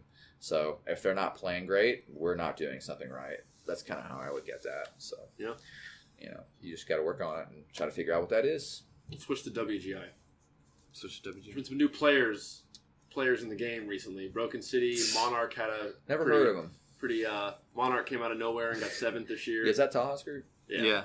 Taha. He's been posting some videos of him actually too. Taha's a boss. Taha's great. He's also, for the record, shoots excellent 3-point shots. Oh, yeah. He's a great shooter. He also allegedly hit 71 free throws in a row one time. Yeah, he's very good. I shot around with him and Tom a lot. Tom Gasparini at Bluecoats a lot back in the day. We played basketball a lot, obviously, at move-ins then. But, dude, he is just real good. making it rain in there, man. It's like Taha's awesome. It's like Steph Curry is in the flesh, but it's Taha way better, you know. So yeah, he's great, man. He's great, man. He's a good guy. I enjoyed spending a summer standing next to him in 2012. Oh, yeah. It was really cool. He's real humble, and he's always he's cool. We come across him a couple times. He has one of the best ears. So we would be by the end of that summer. My ears were pretty messed up from buddies in 2012. My ears had deteriorated. Great establishment. And being able to hear solid if I screwed up, the guy next to me screwed up, whatever. So, but Taha's just got like we'd be in the line during rehearsal, and I was trying to retrain my ears basically to hear if it was me screwing up, Joe, Taha, because my ears 12? 12, yes. Okay. And so 12. Taha's ears were so good. By the end of the season, like him and I would play a game. Like after every rep, we'd hear some dirt somewhere. And as an educational thing for me, I would first go, okay, I think that was on that side of the line. I could usually tell when it was over there. That's pretty obvious. Well, it was more so I could tell when I screwed up, Taha screwed up, Joe screwed up. Right. And I'd be like, I think that was on that side. He would go, yeah, that was Kevin or Colton or something. And whichever one he said it was, like 2 seconds later, whoever the tech on the field was, like walked up to that person and addressed it with him. Like he could pick out who ticked on the other side of the line from this end. Like it's just your ears, and that was a great line, by the way. 2012 Bluecoats, very balanced, very solid balance. Key word. Evan nailed that. Yeah, I feel like that whole idea of balance is lost a little bit, or getting overlooked. Yeah, I agree. I think that's one of the biggest things for me as an educator has always been balance, and you just can't ever do it enough because at the end of the day, that level of clarity that you guys had in 12, which people still talk about 2012 so much to me, or just, I don't know, just in various conversations with random people, we'll just talk about, we just reminisce on the times, and we always come back to 2012 Bluecoats somewhere in that conversation as we kind of go through the years, and it's like, man, that was just so balanced, and the line was so mature, and very, very consistent, and the book was so sick, and the show, and like how it all fit and orchestrated with the front ensemble. Sorry, Tom Rick, shout out, he's the man. So, personal fave. So it's just kind of one of those things where when you see all of it kind of come together, it's always pretty impressive, and when the group can pull it off. We got sidetracked. Monarch Independent sent us into Taha, sent us back to Bluecoats. All right, back to indoor. It's Taha's fault. It is. We blame Taha for all of this. Great. So getting back to indoor, I think it's really good for the activity that there's some new kids on the block with Broken City, and Monarch is making a move in the Texas area, and it makes perfect sense that you'd be able to start a competitive world-class line in Texas. Yeah. Because Texas is a great band state. Yeah, very all the money in the world music for that activity. Tons of talent comes out of there. Yeah. And there's never been an indoor line that's been world-class, I don't think, out of there. Has there? I'm not really sure, Until but now. You are correct. It used to be like Tyler Junior College, but that was like independent. They were open. They have a lot of talent. It makes perfect sense to me that with the right staff in place that knows what they're doing, they could take the Texas talent in the area and compete with the big dogs in the indoor activity. And they're making moves for sure. Yeah, I think with Taha and those guys, like, again, like the great thing that DCI, because DCI and WGI, I'm a firm believer that they scratch each other's backs immensely in great ways. Taha is a product of that also, like with his, prior training and then marching Bluecoats. And he was such a humble guy and like a hard worker, and like he played great. I remember like we did our talk finals day where everyone goes around the circle and says their thing as an age out or like whatever, and Taha was like, I'm sorry for ticking ever. He like apologized for ticking ever. And I was like, what? We were all like laughing, like, dude, what are you talking about? I remember the one lot. He broke in one lot that summer. Yeah. And he like was so mad at himself. Oh, I'm sure. At least he came off to me like he beat himself up like a ton because he broke in the one lot. Well, like it was in the middle of the Midwest, like at a show like 5 cores were at. Like we had like 7 kids watching us. Like nobody gave a crap. But yeah, well, I think that this shows you his work ethic, and now with Monarch and the groups, any group that he's affiliated with is doing really well, and he is really good at the system the system they have in place there with the warm up routine and the technique. He's obviously very good at teaching that, and he has surrounded himself with great people to help with that. So I'm not going to be surprised at all the moves they continue to make moving forward and continuing to just. I think it's exciting. Well. It's so like competitive now at the top. It's insanely competitive. Yeah. Yes. Granted, as we've said before, like the achievement in the WGI is never quite as consistent as like the DCI, but like it can't be. You're you're limited time. It just can't be. But it's gotten so much it's better. hard. It's certainly provided. It has its challenges for sure. And you're inside. Yeah, and Broken City. You brought up Broken City. I mean, I'm a very big fan of Broken City. I think the for me, left-hand shot heard around the world. The left-hand shot heard around the world was tasty, and it was just like one of those things that was so simplistic of an idea. No idea how I did it. Right, and when it was put in that show at the right time for the right ambience, and like just everything was so perfect, and that's what Kay Shaw and Mike Jackson do so well. I just have so much respect for them, and Roger writing all the snare. Like I know he certainly contributes to a lot of the snare features, and a lot of cool stuff. And you just watch those things, and at this day and age, like they're very, very impressive, and they just give this effect when you see them. And I just kind of love those guys too. I think they're doing some cool and unique things in their own way, and they're definitely setting themselves apart in some cool ways for the activity. And I think a lot of people can learn from it and make their own cool stuff too. I want to talk about Mystique for a second. One, I know it's a sensitive subject for you. For not at all. And it's actually, I have some great friends that march there. Great friends. I'm sure, but what started the rivalry? Because I don't think the rivalry exists anymore. I don't think the ex-MCM thing. Is it a thing? I don't even know. I don't think it is anymore. But I think it's just kind of a friendly thing. It's kind of like a joke, but I think there's going to be people who take it a lot seriously than others in a negative way. I think a lot of people just kind of joke about it in whatever way they want. Didn't BMX steal a sign from their lot one year or something? I can't confirm any of that. From what I know, that's all hearsay. I can't verify. I don't think there's any proof of that. Yeah. So I can't 100% say I know anything about it at all, or if I saw or anything. So I hope that you figure out the truth to that story, though. But I don't know. I think that it's meant to be fun. And that, because we have a lot of friends, you guys as well, I'm sure, that have marched there. Like Chase Dickinson, shout out, beautiful human being, great guy, bass drummer at Bluecoats, also former tech. I always liked Luke, talking to Luke. Yeah, snare drummer, right? Yeah, he was a really nice guy. I mean, like Justin Lewis, and we marched there for a couple years before he came to the Mex and won a world championship, no big deal. Just kind of things like that where it's just a lot of great friends that you end up marching in the activity in and out, and they do things their way, and it's obviously successful, and they've won a lot of world championships, and they do their thing, And as far as the rivalry, I don't know. For us, when I was in it, it was kind of a joke, and we were very early on in the troll days. Like, we would troll each other, but once you have friends in it, it becomes this fun thing. I think anyone that kind of knows it's a joke, and like you're like Luke or someone who you kind of may personally know in the group, you're just like, you kind of know, and then there's just the guys in the group who are like, they have this way too serious about it. Yeah, they kind of look like they take it a lot more seriously, and whatever. I mean, they can do whatever they want, but I think deep down it's just kind of a joke that people have, and they can take it to whatever degree they want. And it's just like they've always been rivals, especially like 10 years ago. It was like 10 years ago it was like X, Mystique, and RCC. Yeah, Mystique owned the activity, and they know it. Like, they have a very rich history, and everyone knows they destroyed the activity for so long. And yes, there may have been few groups, but the groups that were at the top were the best in the game at the time. So, yeah. And nowadays, yes, that's expanded to maybe 4, 5, 6 groups even. And then it was like Mystique and Blue Knights battling it out, right? And then RCC came into the picture and destroyed, and like they did their thing, and it was so cool and so different. And you just saw the diversity just start to really like blossom over those years. And Rhythm X came into the picture in 2004, and then that's when somehow with our finals performance we jumped Blue Knights over 3 points, almost 4 points from quarters to finals, and we knocked Blue Knights out of their first medal in history. I think.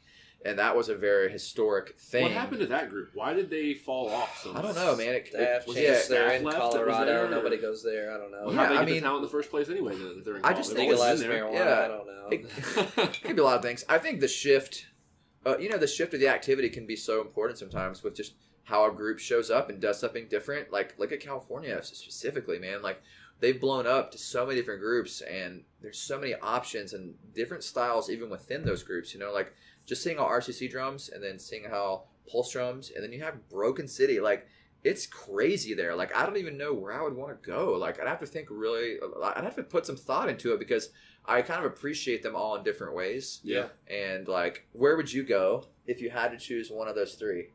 If I had to choose one of those three, I think I would go to RCC. Right. You chose RCC. What about you? What do you think you would do? Also, just like because like if I'm thinking about groups, like I just love going back to the way RCC moves, like the Blue Devils and their visual design. Like did they do? I don't know. Yeah, see, RCC would probably be last on my list. Okay, that's fair. I don't like Pulse's show designs typically, but the way they play, I like a lot. But I think I'd probably go to Broken City because of the music writing and Mike Jackson's there. Sure. I think I'd probably do if I was that age, like 18 again, like about to make it into the activity. Yeah, I think I'd be going to Broken City. I mean, you have a tough choice there. Unless your heart is completely set on one, which is hopefully that's what it is. Yeah. At the time, you don't want to be like, which one should I go to? You should be worried about which one you could actually make. Yeah. That's true. Good luck with that. That's like, true. There's no way those auditions are easy. No. So, and I've heard a lot about them, and they're not. So good for them. But yeah, I'm just happy for like Monarch and Broken City. I'm glad new players have showed up because it was getting stale with just your Pulse, RCC, X, and Mystique, and it felt like for a while there you can look at the gold medalists, and it almost was on a rotation. Yeah, like it would be X, Pulse, RCC, MCM, Mystique, RCC, and then it would rotate again. Yeah, like if you look at like starting in 09, X 1 and 9, MCM or Pulse 1 and 10, MCM 1 and 11. RCC 1 and 12, X 1 and 13. It's almost like it's just a cyclical thing, and it was getting stale. So I'm really glad there's other like X finished like 6th this year, didn't they? Yeah. Matrix beat them. Matrix is one of the top players too, and they capitalize on GE. No matter what anyone says about like their playing achievement, good or bad. Do you not like it? It's the same. No, I don't. I'm not a fan, but it's the same reason I'm not a fan of. In my mind, it's like too much. It's good or it's good or it's not. It's too much. I think they overwrite. I think Rob Ferguson overwrites for the group, and I think sometimes I think we overwrite at X too. I agree. I think if you can ask me about a lot of groups, I think a lot of groups. I think Bluecoats overwrite sometimes. I think Rarick does occasionally. I think MCM underwrites. I think X has overwritten multiple times.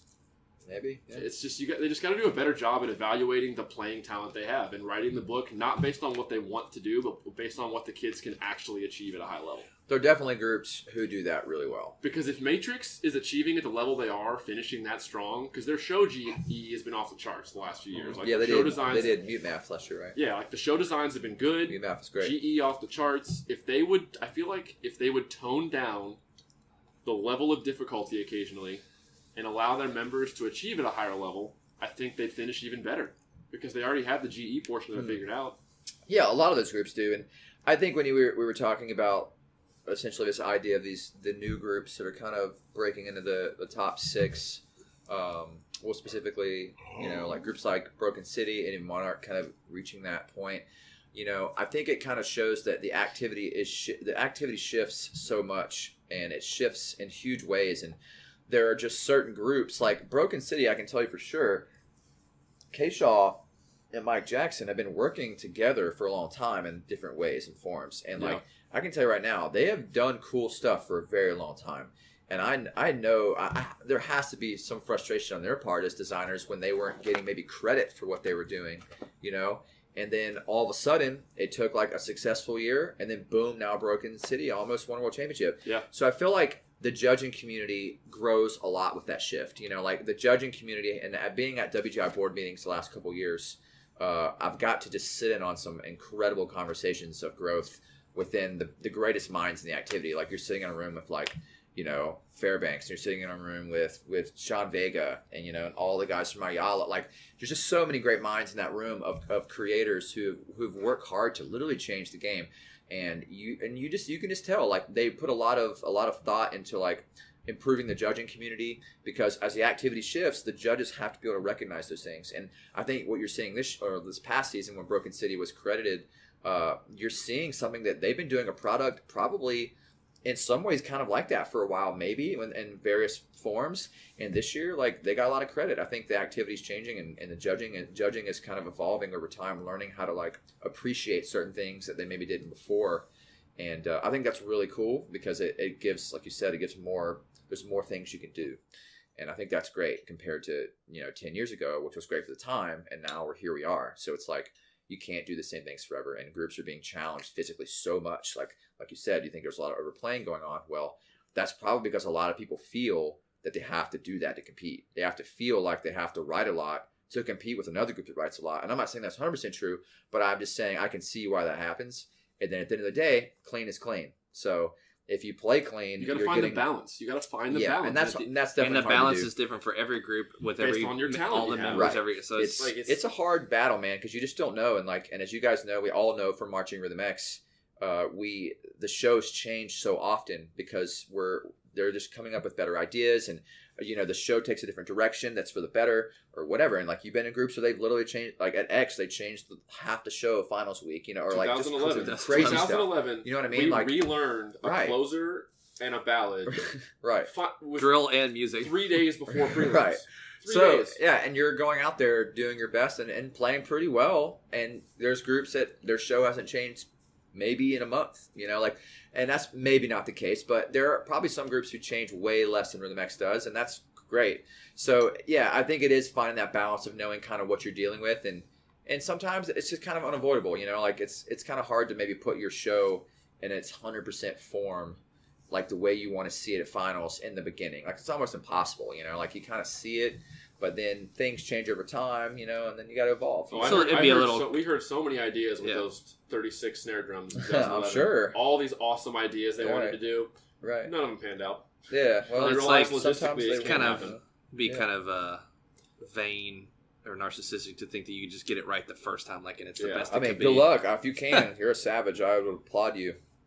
And I think that's something you learn, like even at Lebanon. And I was going to say, I'm sure you've had a lot to do with that, like just with working at Lebanon and as you design shows yourself, not even ones that you're in, but for your performers and stuff. Yeah, well, it's for sure, and that's definitely a weakness. I think in the Midwest is like one of our battles is we're having to train kids really fast in a short amount of time, and we have to play the game in a way. I don't want to call it playing the game. I think it's a balance. It's like we do a show like me, Matt Hahn, Aaron Bailey, Noah Bellamy, the main guys on our design team prior to this year, and even the staff contribute, like the guys who teach the kids. We're all we do a really good job of contributing, I think, in a way that everyone kind of has a voice, and we just have lots of conversations of growth with show concepts and themes and body. So it kind of works really well in that way there. And we have to say, okay, here's what our kids can do. Here's how well they can play. And I don't know if I've ever overwritten a show for Lebanon, in terms of battery writing, just because I just don't think they're at a level yet, being that young and not being obviously an independent group, that they can achieve it very well. So I'm trying to give them the best product that they can kind of reach towards and work really hard to achieve and get it done well. You mentioned having to train kids in such a short period of time. I think that's the difference between. You look at these really good high school groups, like in California. Which ones? I don't know of any out there. Ayala, Chino Hills, those groups. And you have Dartmouth up in the Northeast. Doesn't ring a bell. Yeah, they're pretty good. And you essentially, they start kids in 6th grade. They're not having to take 14-year-olds that have never held marching sticks before or played a marimba in this kind of way as a mature performer. They're teaching kids to do that 3 years before they need to wear a drum, or 3 years before they need to. I think in some places, and that's, for sure. I think that's the difference. They just have more time to. Absolutely. Yeah, and it's a different. Yeah. So just I guess the idea is that you have to kind of evaluate essentially what you think they can do. And at the high school level, it's obviously a lot easier, at least in my mind, in some ways, where you kind of know exactly what the kids are kind of capable of, or at least where they're at in their progression, because I give a lot of private lessons to all the students that are in the group. And so I just try to write them that book that they can achieve and do really well. And then the rest is just making sure the show is, I guess kind of intriguing and cool. And we just try to max out the idea that we want and that we've talked about. And that's definitely a skill that is, it's definitely something that's kind of, a lot of groups have very different approaches on how they do that. And, I've seen groups that have shows that stay very consistent throughout the year and they just are so pristine at finals. And then at X, we do things a lot differently. Like we try a lot of these different types of ideas and then things evolve, things change. And it's just kind of an expectation, when you make a group like that, or at least that group specifically and how they operate, is that, hey, you're going to be put on the spot. Like you need to be able to be world class and be able to take changes before a show. And maybe that's a whole movement that you just learned Friday night, before a MIPA show. And whatever, and it's for the better, it's for the judges to get a read, and everyone on the design team at Rhythm X has full confidence in the kids. And I agree, like in the end of the year, sometimes it puts a little bit too much pressure on the students to perform at the highest level possible when you're now competing at a level where groups are throwing down so great. And I think those little decisions do matter for sure. And it's just trying to find a way to balance it. And I don't know, that's just not something that I do at that level. I've only wrote for high school essentially. And it's like a gamble on the independent world level. Like for sure. And sometimes it pays off. X has done their thing since 2002. And then in 3 when they went to Worrell, and then we started medaling, and then they started winning, and then they almost won 3 years in a row. You know what I'm saying? Almost. Oh, 8, 9, 10. Right. Yeah. And it was like, that's a huge shift in the activity that Rhythm X is now a group that's putting out the show that's getting a lot of credit. And then Pole starts coming in and doing all these cool shows, and then eventually they get credit, and then RCC, and then it's just a battle going back and forth. And then you have Monarch, you have all these other groups, and whoever comes out and throws down what they have the best, I think has a legitimate shot of getting credit, as they should. And I think that's just weird for a lot of people to kind of see when it first happens, like the judging community, people who think their group deserves whatever. And at the end of the day, like as you teach more and more, you start to realize like we are invested in our show. So of course we love it, but we didn't play as good as we could have, maybe this one year, or like maybe we could have not changed like a million things. But sometimes, when you're changing your show, it like even at Lebanon, it's like you want to make it the best version you possibly can for the kids and to get the most credit they deserve. So that's a hard battle being a designer, and I can't imagine even designing at the level that those guys do in the independent world. So I think that it is a lot of pressure, and they have a lot of creative freedom, and they're really trying to put out products that they think is changing the game. And I think that comes with a lot of challenges, like balancing, like you said, balancing the book. And that's one, as speaking for us at Rhythm X, that's one challenge that we always face. Is like, we're going to get pretty challenging stuff, and we got to be able to like learn it on the fly sometimes. And we got to learn how, like, the creative process is very different there, and it works for Rhythm X. It works for Rhythm X, and I think it's cool that, like, I know Mystique doesn't operate obviously the same way Rhythm X does. I don't really know how they operate. Well, everything I've heard about Mystique is they make changes like everybody, but they're minor changes usually. Typically, they have their show figured out. They have it mapped out. Seemed to do well last year.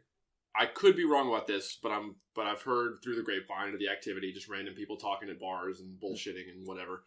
And I'll put a dollar in the swear jar later. And they have their system of playing a lot more in advance. Mm-hmm. I think sometimes, and Tim Jackson and Tim Fairbanks are very creative people. They're very good at what they do, and they do a lot of stuff on the fly. Mm-hmm. Like when Tim Jackson writes body, I'm pretty sure he might have an idea of what he wants it to be like, but as we're learning it on the floor with him, I'm pretty positive he usually is making it up on the spot as we're learning it. Is that a false statement, or is that? I can't speak 100% for that. I know that, what you said is correct. They both are very creative in the moment, which is incredibly impressive. And sometimes Tim Fairbanks writes drill on the floor out of his own brain. Like, he does that sometimes. And it's crazy. those are definitely conversations I've had with Fairbanks personally, where I'm asking him how he thinks of things, and you can just tell he has a very creative mind. And sometimes certain people are very comfortable, depending on the task at hand, what they need to do, and doing that way. And I don't think I've seen Tim Jackson do. I've seen him write book in person, right away, like just from scratch. On the spot, And just teach by yeah, rote. and I don't know if he had an idea beforehand. I mean, I know he's listened to the music clearly from Andrew, and I'm sure there's more that goes into it. But I think that that's just part of his creative approach. Is he likes to kind of hear it in person, and he kind of likes to see what it sounds like, and not just trust a MIDI file on virtual drumline. You know, so sure. he'll get there and just be like, "Ooh, basses, I like this sound actually." And then I'm watching him do this, thinking like, I kind of like it, but it's just not for everybody. It's just, and I think Rhythm X is a place that kind of facilitates that a little better, maybe because they're used to that process. And then as a member and as a person looking to go out there, you got to be prepared for that expectation. And I think part of why they operate like that and do things on the fly sometimes, or make changes pretty frequently on the fly, is because they know they have a member base that can handle that. For sure. I feel like if they were teaching a lower level group that didn't have the talent they have they would adjust. Obviously, they're both very smart people. Yeah. They would adjust and say, okay, we're going to have to plan a little ahead, and we can't risk teaching them this stuff and having to change it the next day or the next weekend. Like, we need to give them more time to get good at it. So we have to get it right. There's more pressure to get it right the first time. Yeah, I agree. And even from my experience last year there teaching for the first time officially, I would say it was a great learning experience. Just, you learn so much. I mean, I just learn so much from people I work with every year. Like, I try to learn from everybody. Like, it could be anyone. And it's really cool. Like, even being taught by those guys, essentially. I mean, I guess I marched with him for 4 years, but Fairbanks specifically, like, teaching me there. And then when I was at my time there, and then also watching as a staff member, it's really, really cool. It's a cool process that, again, it just kind of, teaches you more about a different approach, and you can kind of like take pieces of it away and try to apply it to your own, approach if you feel like you're comfortable. But I think it's definitely cool. I mean, it definitely doesn't keep you always in the box. Yeah. Like, we're just going to write this and this is what it is, and hopefully it's good. And then I think that it doesn't pigeonhole you. Yeah. Right. And I think that's how Rhythm X kind of should be. I feel like the way they do things, and I think that every year they're so perceptive on like what they need to be better at, because they're very like great thinkers about, how a season went and what they need to adjust. So I know those guys always have great conversations about like growing into the next season and like what they need to do to make things better. And yeah, I think they're always doing what's best for the kids, and to make Rhythm X always be a group that has memorable shows. I think they're always trying to do that. No matter what they get score-wise, I think it's all about just being different. And that's, I think, what all those great groups are doing right now. Sometimes it works. Separating themselves. Sometimes it doesn't work. Yeah, and who cares? Like, I mean, yeah, it matters, I guess, to some people, but at the end of the day, it's like I said earlier, if you're proud of how you played and you're proud of the product you put out. Put a good product, yeah. Have a good experience. Yeah, that's what it's all about. So before we close this out, I can't not discuss the lack of attention in the snare drumming world right now to grace notes and accent tap. All right. It's like it's 12-6 now. What happened to like 12-3? Where did 3-inch tap go? I don't teach 12-6, so I don't know. And I don't think anyone teaches it. I think it's a product of that hype, of that performance aggression that a lot of these groups are going towards now. And it may just be a volume thing. I mean, there's times that like this is I totally get you define it as 12-6 sometimes, but like what reminded me of this was we were watching the Cadets play in the finals lot this year, and it was, I think, Brad Perry, Chief, was standing there, and him another Cobra. Yeah. He was just like sarcastically commenting on how well the Cadets played accent to oh tap. My God, it's like your taps are tap. too low. Your taps are too low. You're doing it wrong. 2017, nobody does that anymore. Oh, and it was just like, he's kind of right. The pot. He's kind of right, man. It's just kind of a shift in tech. Well, I think a lot of it's though, like, to be honest, it's a shift in like writing style. Like, people play a certain way to try to achieve the writing style. Yeah. Like, yeah, it's true. Moeller style and stuff like that. Yeah. I can't honestly speak for the other groups though. Honestly, like, I know that Andrew Markworth will purposely write 12-6 for a reason. Like, if it is always intentional. I've had it written in parts that I've played. Like, right. I get it. And I think it's different, but like, it's always intentional in my personal experience with it there at Crossman. And I know that like, if we were just teaching like, accent the tap height or something, I would be like, I'm a stickler, obviously, on the contrast. Like I hate the meeting in the middle. And that's like, it seems like a very youth issue, like kids who are just starting to learn how to play drums. So when I see guys who play like that, I'm not certain if it's written that way or if they're just not achieving it because of whatever reason you want to insert. So I personally don't.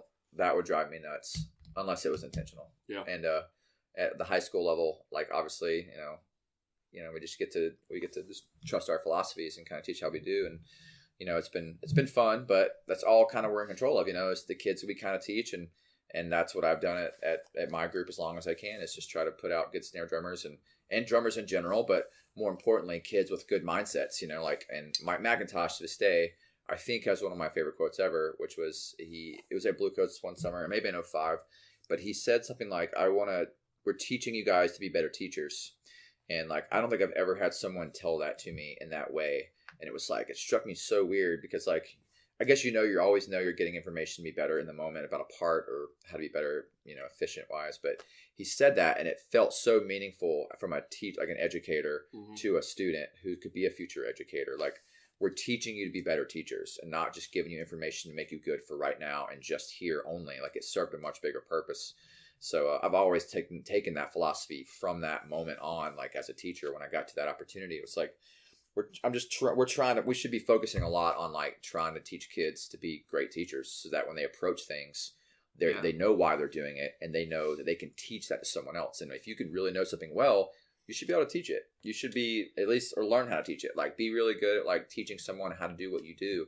And I think if you can teach it really well, then you should probably be good at demonstrating it, Yeah. So that's just how I think. So I think that's just one thing that we're is a big philosophy for us at Lebanon for sure. And that's cool to be able to have young kids and get that opportunity to have these high school programs that are going out to the world. Do you ever see this activity, whether it be DCI, WGI, both, breaking more into the mainstream? This was a discussion that Evan and I have had with my brother, and we've mentioned it on here before. Like, I just don't think there's money. There's not. I mean, what drives mainstream? Yeah. Do you know? What do you think? Popularity. I would say advertising. I've only asked this question because I've never shown either activity to anyone and not had them go, "Wow, that's really cool." Yeah. Like, that's awesome, actually. Like, yeah, I think it's about outreach. Yeah, it's like it's advertising and outreach, and sometimes it's finding a niche. Like, the band world can be, I guess, considered by some to be kind of like a niche thing. Like, I think it's very niche. And I think that, like, you have Blue Level Entertainment. You have like, there are certain groups that are trying to do that. We've noticed the NFL drumline world's kind of gotten bigger over the last like 5 years or whatever it's been. Like, Bengals had a drumline. I did that like for 2 years. It was crazy, but like, it's just one of those things where it's like, I don't know. I think it can be, but yeah, I'm very like skeptical at like what type of like a huge, well-known. See, my brother's argument. He's not a band person, not a music person. Yeah. He's a football player, like very athlete kind of person. Yeah. His thing was Evan and I showed him the 2016 Bluecoat show, where they're not wearing traditional military style drum corps uniforms, the spandex, the more indoor style uniform, and he just went, "If you guys want the public to pick up on this, you're going the wrong direction." But the activity doesn't want to. I know, and that's what we told him. And he goes, "I'm just saying, as some people aren't like," he goes, "people can relate to and with the tradition involved with like that military style uniform, that traditional, whether the uniform the cadets had forever, that very toy soldier looking type thing." And his whole thing was, he thinks it's going the wrong direction. It's going too artsy. And that's not saying the mainstream can't appreciate the arts, because I think they do. But if you look at culture at large, they don't appreciate it as much as Europe does. I don't think that. I don't think that they appreciate the arts. I mean, well, you can just see that in education. You can see that in the education system. I definitely think I had a interesting perspective when I did this top secret drum corps thing in Switzerland, and we went to Scotland for a month, and we did basically this production show or whatever in this big castle thing. It was crazy. But people from all over the world flew to see this thing, So, and I would talk to a lot of Europeans and people internationally who would just talk about the art, like their approach in respect to the arts is very different, because of their culture. I think there's a lot of creative people in DCI who are doing some great things. And I do feel like it is a product of advertising and the outreach that DCI is trying to, that needs to, maybe they need to commit more to. Obviously, it could be a money thing. That's always going to be a struggle. But I think it's a great activity that deserves to get a lot of notoriety. And I think that it could be appreciated in a ton of different ways, as we all know from experiencing band and like what it's done for us as individuals, like not just drumming, but as people, and like how we learn to treat people and teach people and encourage whatever. I think just, you know, I got to go to, like, strangely enough, like my wife is on the admin staff at Bluecoats, so I've got to sit in on a couple of those banquets after I've even been at Crossman. So I went to banquet both years that I was out at Crossman and to support her. And I obviously know a lot of the guys there still, but hearing, like, you know, Jim Moore and John Vanderkoff, like basically the two designers there. And then, you know, you have all the other guys who are there helping out, like the writers and stuff. You just hear those guys talk about the future of the activity and like where their hearts are and why they do this. It's so much bigger than just what we're doing. And you can tell that, like, for that to reach a huge, like a bigger scope of people, I think would be fantastic. So I feel like a lot of the great minds in the game want to make this way bigger. I think they are, because it's all about growth. It's all about, like, giving people this great experience, whether that's from a spectator standpoint or a performance standpoint. And, like, I think the best minds in the game that I've personally met and talked to about it, they think so big. And because most people don't even know it exists. Right. And that's the issue. Like, for example, when I was marching in 2010, my brother-in-law's parents, we did the Fairfield show around Cincinnati. Right. And they'd never been to a drum corps show, didn't even know it was a thing. Mm-hmm. And so they knew I was doing it. It's my brother-in-law's parents. Not like, I'm not blood related to them in any way, but they just knew me, obviously. And sure, they knew my parents were going to the show because it was near where we live in Louisville, and they decided to buy 2 tickets and watch. They loved it. Yeah. They thought it was, they never knew this level of that kind of activity existed. Yeah. And most people don't. When I meet new people, and just through work or friends or whatever, I mention it to them and they're like, what's that? Is that like Drumline the movie? Like, what it's always fun explaining. They don't know. Yeah, it's like professional. It's it's like the NFL of marching band. You know, it's like the top tier. You'll laugh at this, and I told Evan this story driving up here. I was watching a basketball game, a college basketball game, with my dad, brother, and a good friend of ours. We've been friends with for a long time. Now, my dad and brother know what DCI is now. They've been to it. They've seen it. They know what WGI is. They know I achieved at a very high level in the activity. Mm-hmm. My friend kind of knows. He never really went to a show or anything, but I've shown him videos. He kind of gets it. But he made a comment. We were making a joke about the haircut of one of the players on whatever team was playing. I think UK was playing or something.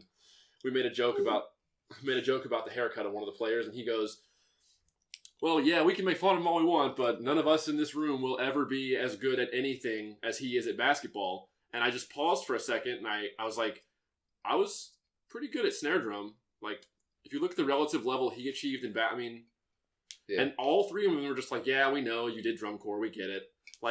They don't, you know what I'm talking about? Like, they don't understand. Yeah. Like, us 3 all sitting right here, we're probably in the top 1% or higher of our craft at one point. That's equivalent to being an NBA player. Sure. At the level of achievement in their sport or activity. The difference is there's just no money in it. There's no recognition involved because the public doesn't know it exists. Right. And so that just really illustrated to me, me and all my friends did achieve at there was no level above where we went. Sure. And well, there's definitely got to be like a surge and that if that's where DCI and collectively people want this to go, there has to be a surge in effort in that approach. And I'm sure they have many discussions about it. I literally don't know. And I'm sure they love talking about growth and how to make it bigger and better. So I'm sure there are things in the works, but how far that will go is only time will tell. And I think that's why it's important for us to, like, as long as we're in the activity in some way, like whether we're teaching high school or WGI, our jobs is to give students an experience that they can take and make it better. Like, they can take from what they learn from us and make things better in the future, so that maybe if DCI or WGI gets to a point, or just their high school groups or whatever they're doing, you know, like, they can just be the best version of themselves in terms of, like, putting out great teachers, you know, and great students with good mindsets and strong work ethics, and just, like, you know, open-minded, you know, being open-minded and, like, learning how to, like, work well in teams and leadership roles. I feel like that's some of the most missed opportunities that we could not be focusing on. So you mentioned keeping good educators in the activity, and I think part of the problem of doing that, not a problem, but they can't do that really right now because you don't get paid hardly anything to teach anywhere, and it's like you got to make a living at the end of the day. Whether it's high school band, drum corps, indoor instructors don't get paid anything. Yeah, almost anywhere, and it's like, and I realize it's almost like there's got to be a threshold point to where if the activity, you have to like forcibly push the activity to a certain level of recognition to where enough money starts being there to where these groups can start paying educators to stay. Like there's like Tim Maynard, one of the best snare techs I've heard from people to ever be in the game. He's good. He doesn't do it anymore. Solid. Because there's no money in it. He can't make a living and feed a family on it. And the problem is every time you get guys like that are going to get to that level of educator to try to push it to the next level, they have to drop out and do something else. Because you got to eat at the end of the day. And I don't know what that threshold point is or where that turning point may be. I don't see it ever happening. I'm more in Evan's camp. I think they're going to try to get it there, but I think people want it there. I think that the biggest focus is around like how do you give kids the best experience, but also how do you respect and appreciate the time of professionals who are coming in to teach. And a lot of people, I know, we all know a lot of people who do this for the love of the game. I mean, why else would you? I think anyone that does this, unless you're like Tom Ungst or Rennick at this point, or a big caption head, nobody besides those guys is making probably any significant money doing it. Who knows? But there's a commonality between everybody, and I think that people just love it. There's something about the love of like what you grow from and learn from as an actual educator, like with other people, because like.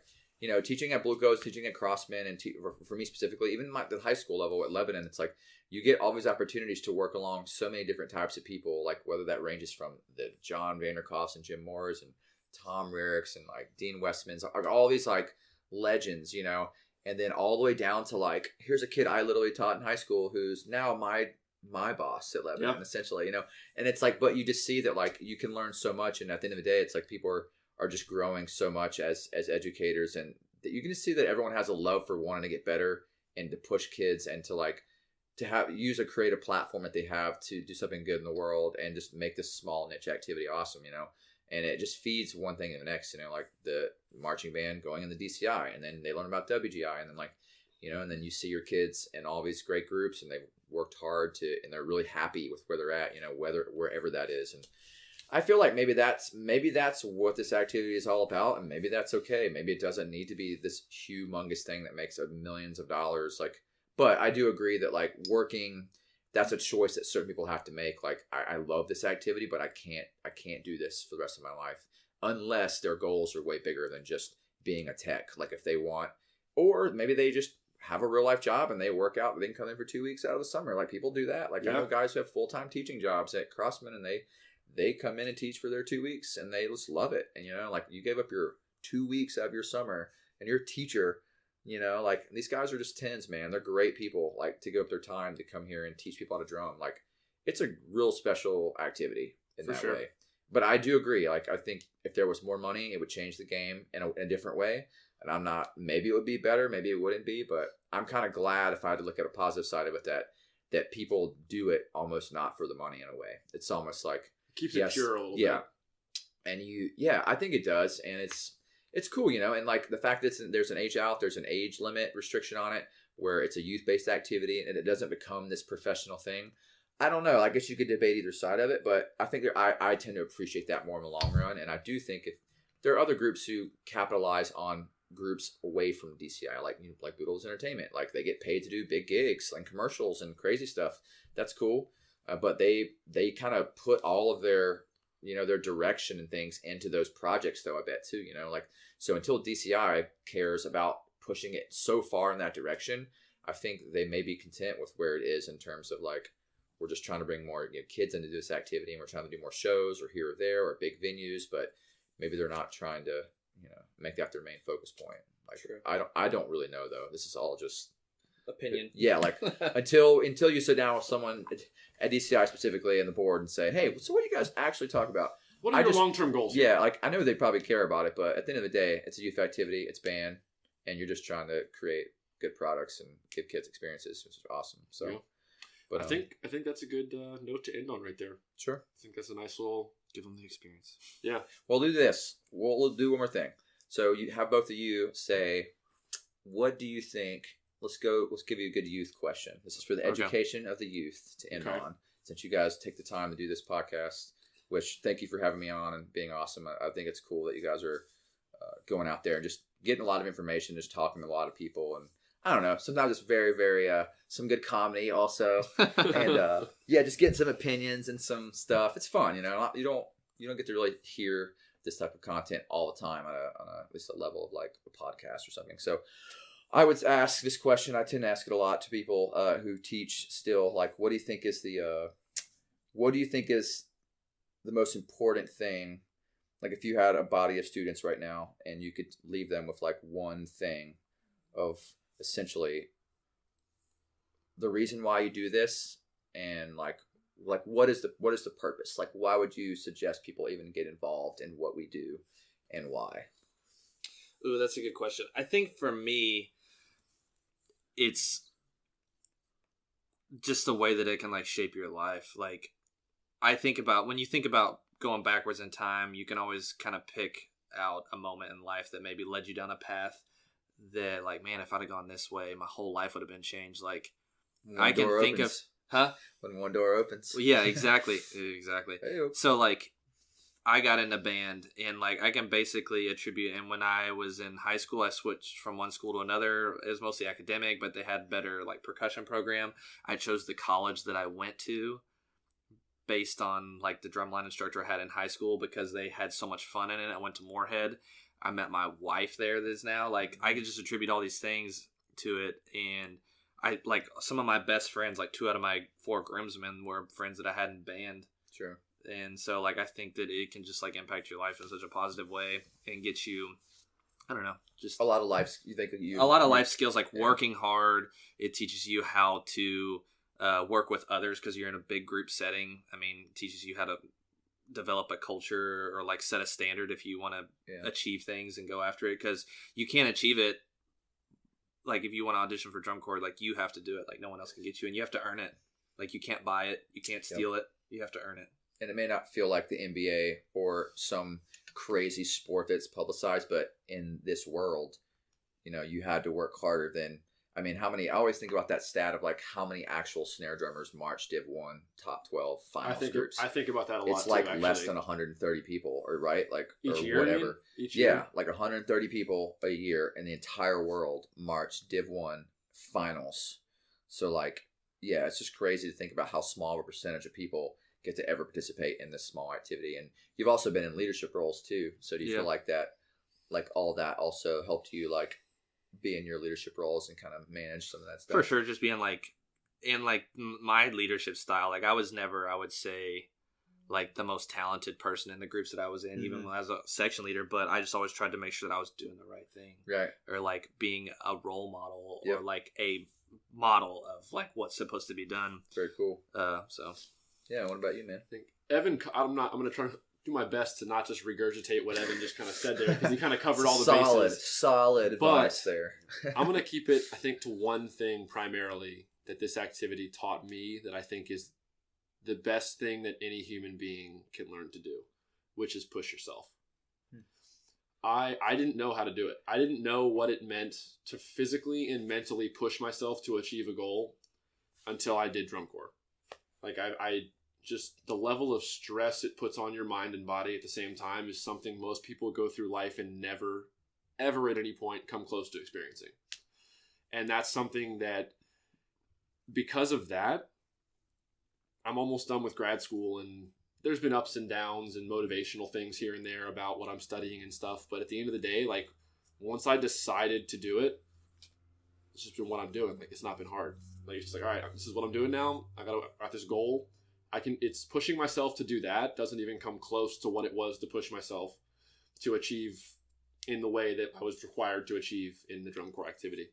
So I think it's what a lot of youth today is missing, because so many things are so readily available to them and easily achieved and obtained from our society and culture, the way it's set up, that a lot of people go through life nowadays never truly learning how to challenge and push themselves in different ways. Interesting. Yeah. Well, that's it. That's great, guys. It is what you it have is. so much knowledge. Again, thanks for it's been fun. It's been a lot. It's been a fun almost 2 hours. I told you we would break the record. I was going to break it no matter what. It's been definitely good, twice as long as our normal one, but it's been a good one. It's been worth it. We're not gonna see you for a while. Yeah. I'm glad we got to come snag some of your time before you moved to Australia. So. Dead land down under. Yep. We're gonna try to take drum corps there. I'm just kidding. I have no idea what's happening. But yeah, well, thanks guys. Appreciate it. So let's just as always, please subscribe to the YouTube channel you're watching and listening to this video on. Check us out on Facebook at facebook.com/agedoutpodcast or on Instagram at agedoutpodcast. Other than that, we'll see everybody next time. Peace.